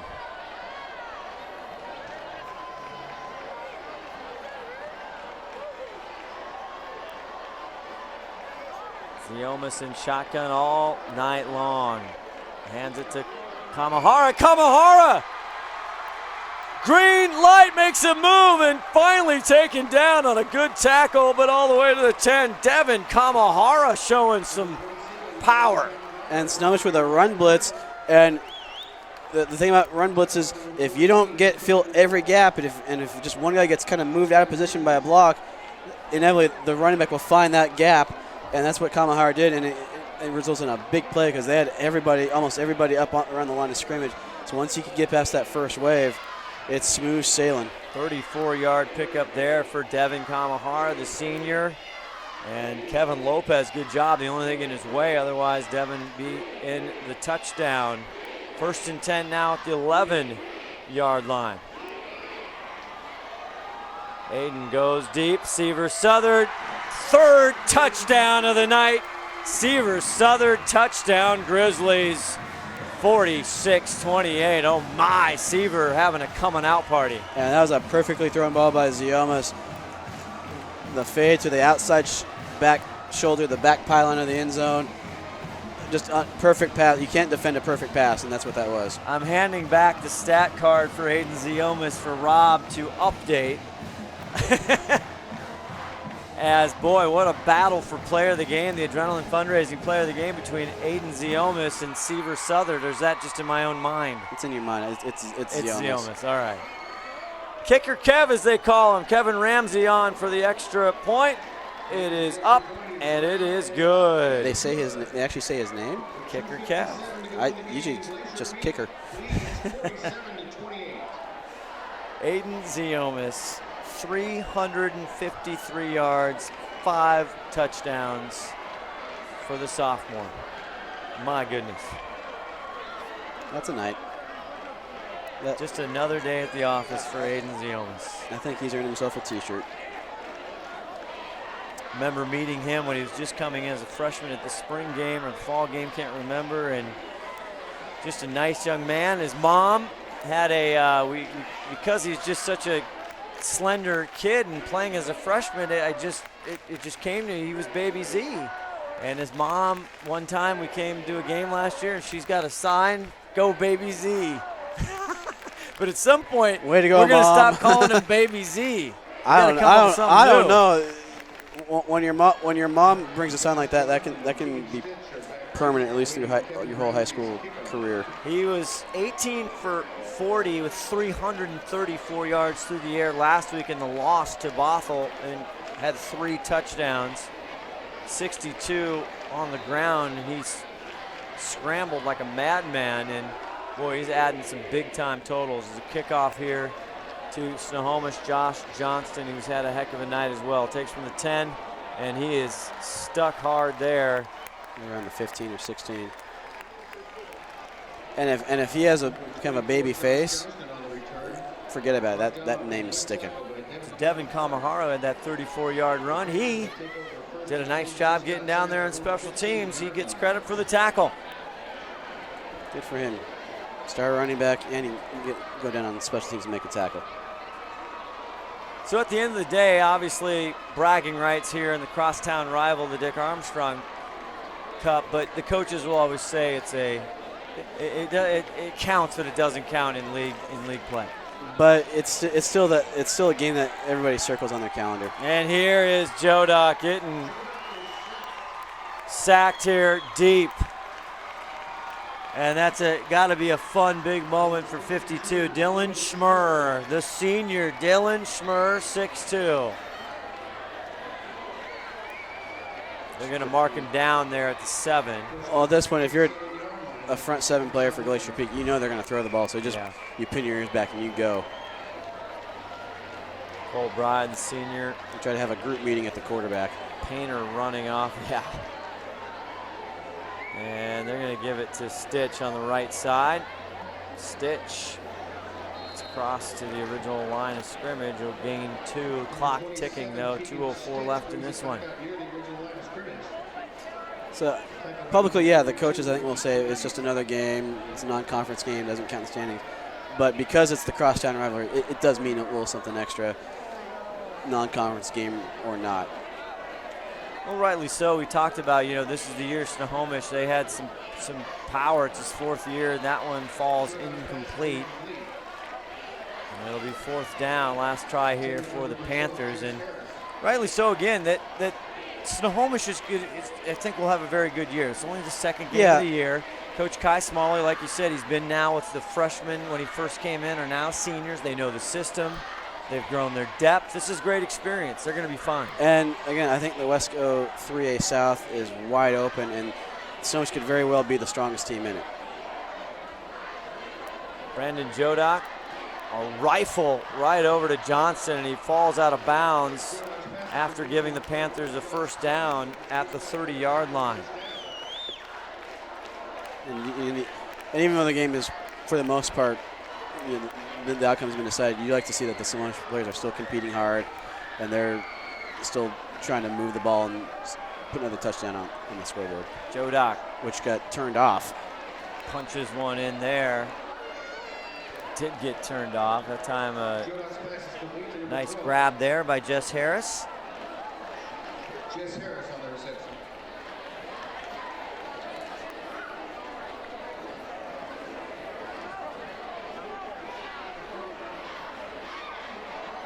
So 2nd down, Jodak getting pressure now. Now he makes some time. He's going to keep it on the right side, running out of bounds. 1:02 left to go. Ricky Kranz, haven't called him. He had a big game last week defensively.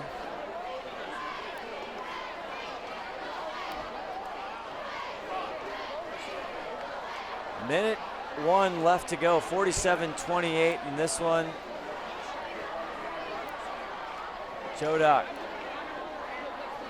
stops, thinks about it. Now he's got to make some time. He's telling Johnson to just keep running. He throws it out of bounds, and the clock never started on the scoreboard. We got flag.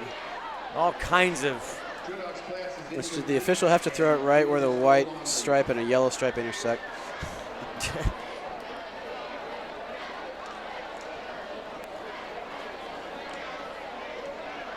So now that's going to cause a lot of paperwork down there. A lot to talk about. Glacier Peak, they head, like we said, to Cascade. Then they are heading to Everett Memorial to take on Jackson. I think a much improved Jackson, not ready to, like you said, we talked a little bit earlier tonight, not sure, but they had a big win last week. And then, like you said, that kind of marquee everyone's looking forward if you're following Glacier Peak. September 30th against Monroe. That is here at home. Of course, we'll have that STSPN and 1380. KRKO will be there as well. And then right back to back. That's a tough stretch there. Monroe, then Lake Stevens, Luke Windsor. Well, Lake Stevens had Stanwood last week. They had a much younger Arlington team than they were last year because Arlington was very senior late last season. So Lake Stevens, I think there's some talent there, but they also had a lot of seniors on last year's team, including that quarterback, Jacob East, who's now at Georgia, handing the ball off to Nick Chubb. Lake Stevens, I'm kind of on a wait and see. I want to see what happens when they play someone a little more competitive, whether in non-conference or in 4A. Then they take on Mariner, and the Marauders. Stewart there, always doing a great job. As you see, a legal man downfield. Erickson.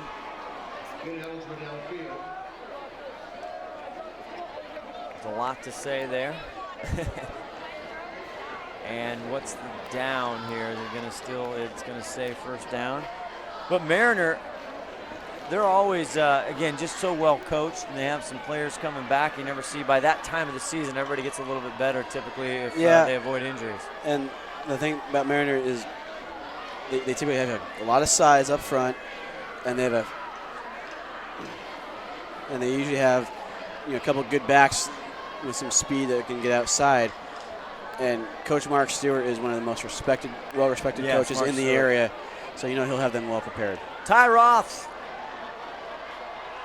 with the catch, and he's just tripped up by Bunton. He's frustrated as he should. He was going to the house.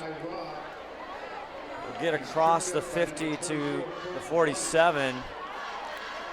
We'll move the sticks for another 1st down. So, again, having Monroe and Lake Stevens back-to-back, the schedule makers didn't do Glacier Peak a whole lot of favors with that. But again, Monroe, I know they're for real. Lake Stevens, I'm taking a wait-and-see approach. Jodak with pressure on him, dumps it down, in and out of the hands of Jackson Harris, the 6'3" junior, with 41 seconds left to go. And some people might ask, why is Coach Somali not just running the ball or taking it, just kind of getting out of there? Well, again, non-conference game, he's still got some stuff to work on before they get in conference themselves. So he wants to see what his first-year starting quarterback can do. Brandon, little center kind of bubble screen. I don't know if that was. They're trying to get Stitch in a screen, and now a late flag again. Everybody's getting tired. Frustrations. Glacier Peak looks like they're going to do it one more time. 47-28, 37 seconds left to go. And our adrenaline fundraising player of the game will be Aiden Ziomas, and I am going to jump off as we listen to Erickson.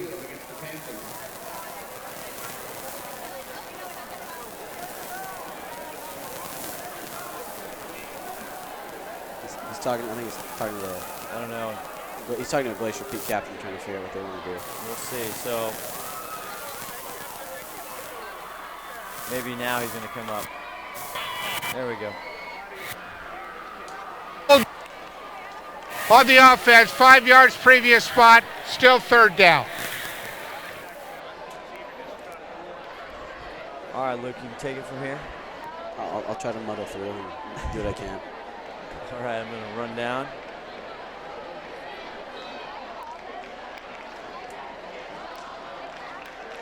Jodak takes a shotgun snap, pressure, steps up in the pocket. And it looks like he is sacked for a loss by number 52 for Glacier Peak.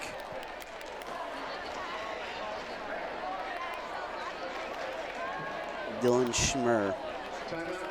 Timeout, Snohomish, their last timeout with 28 seconds left. And again, because even though this game's over, the outcome has been decided. Snohomish, Coach Small, he's still coaching his guys up. He's still trying to get them better as they get ready for conference play in the weeks ahead. Oh, am I done?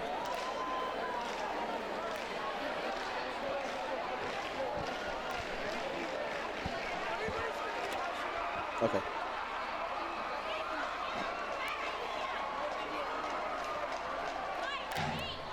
I'd like to remind you, once the game is over and when he gets a chance, Scott's going to be down with interview our player of the game, Aiden Ziomas, the sophomore quarterback from Glacier Peak, who just had an outstanding game.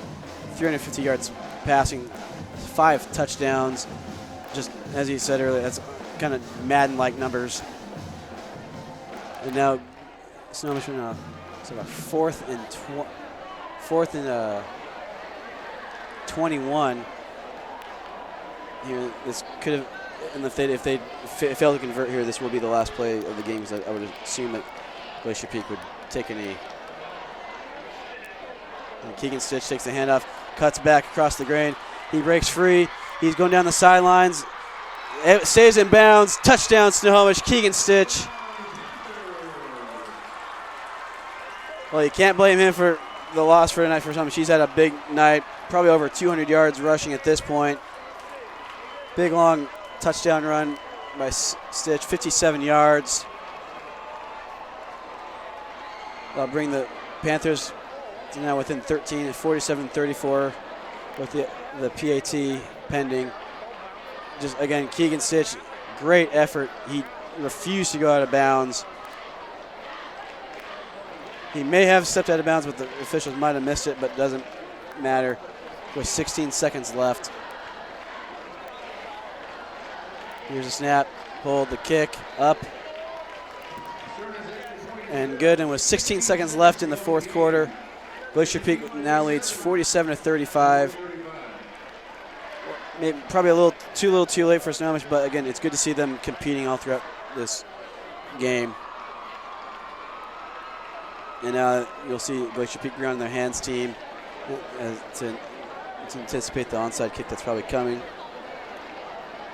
And will Snohomish try that little sneaky surprise onside like they did last time? Probably not, but you never know.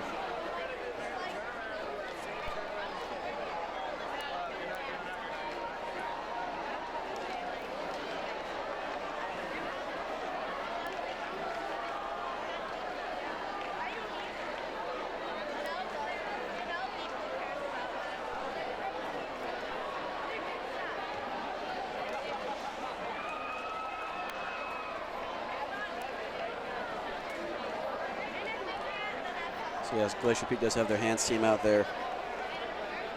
The Snohomish Peak are getting some last-minute instructions from the official. Will they go for another surprise onside? I see Colton Bunt is back deep in case Snohomish does decide to kick it deep. But the way Coach Kai Smalley has been coaching his team, obviously wanting to compete, I expect an onside kick here.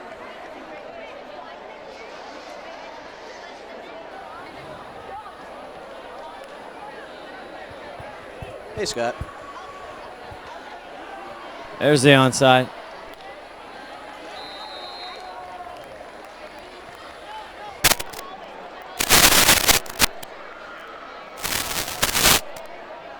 And that should wrap things up for Glacier Peak. Expect Aiden Ziomas just to take a knee, and that'll be the ball game. Tanner Southern covers the attempted onside kick. But again, a hard-fought game by both teams tonight. They competed, and well, frustrating for Snohomish to lose again to Glacier Peak. I think they do have some positive things to take away from tonight, especially on the offensive side of the ball. Defensively, they'll need to work on a few things, especially maybe work on changing up coverages a little bit in their pass rush. And Ziomas takes a shotgun snap in the knee, which is a little unusual, but to each his own. And that should do it as the clock winds down. Final score tonight, the Glacier Peak Grizzlies 47, Snohomish Panthers 37. And the 2016 Dick Armstrong Cup will go to the Glacier Peak Grizzlies. And in just a moment, Scott will have an interview with our player of the game, Aiden Ziomas.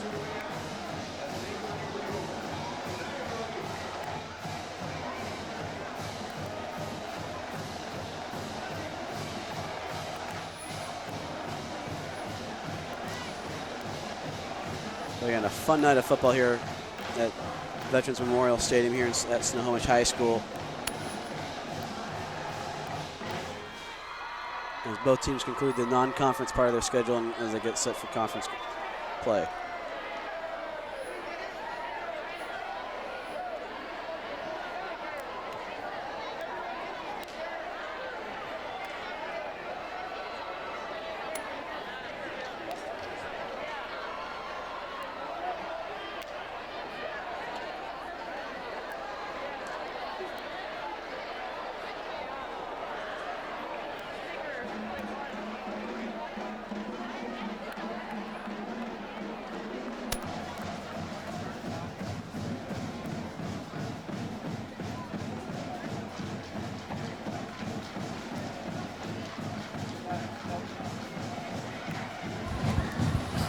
All right, Luke, down here, waiting for their shaking hands. 47-35 here, waiting for Aiden Ziomas, trying to try and grab him along with KRKO as he grabs Nick Bender, trying to get number one.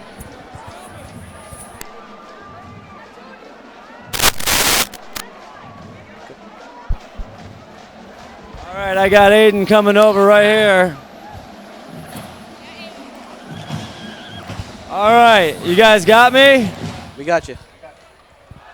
Well, I'll tell you what, number one, first of all, what's the story behind you changing your number this year, Aiden Ziomas? Well, you know, we had our running back last year, Dexter Carter, and with him moving on, he told me that he wanted me personally to represent his number and keep it living after he's gone. Well, I tell you what, you got a lot of time last year. You had a lot of work. You're in the Northwest 9 this summer. All the work is paying off because you are putting up some like Madden-like numbers. Last week against Bothell, obviously you didn't get the win. I tell you what, 353 yards passing, 5 touchdowns. Tell us about what was working and what would you guys, the adjustment at halftime, what were you doing tonight, Aiden? Well, I really like the matchup on all my receivers. We really got our whole offense incorporated tonight. I mean, there's people that got touchdowns that didn't even touch the ball last game against Bothell. So I think our offense as a unit was just working really good together. Now, you got Seaver Southern going quite a bit last week in Bothell. You got him going tonight, but it looked like Colton Bunt at halftime. You guys had a little come to meeting here because you got Colton involved in the second half. Yeah, right. Well, he was telling me that he has the good matchup and to look for him, and so I trusted him, and I looked for him, and he gets open. Now, you keep doing this, and I'm going to have to come up with a new nickname. Now, I got to talk to your mother about this because Baby Z is not going to work much longer. What other nicknames you got for me? I mean, my only nickname I've gone by my whole life is just Z. Z? Z. All right. Well, hey, hold this baby up. I'm new at this. Ladies and gentlemen, Aiden Ziomis, our adrenaline fundraising player of the game. Take some pics. Congratulations. You got a great game against Cascade. Thanks again, Aiden. Take care. Oh, hey, you got the shirt. I'm always mad at that. I always take your shirt. That's like the 3rd time I've done that. All right, Luke, you gonna wrap it up? You gonna wrap it up, Luke? Am I wrapping it up? 47-35. Thanks to everybody. STSPN. We'll see you next week.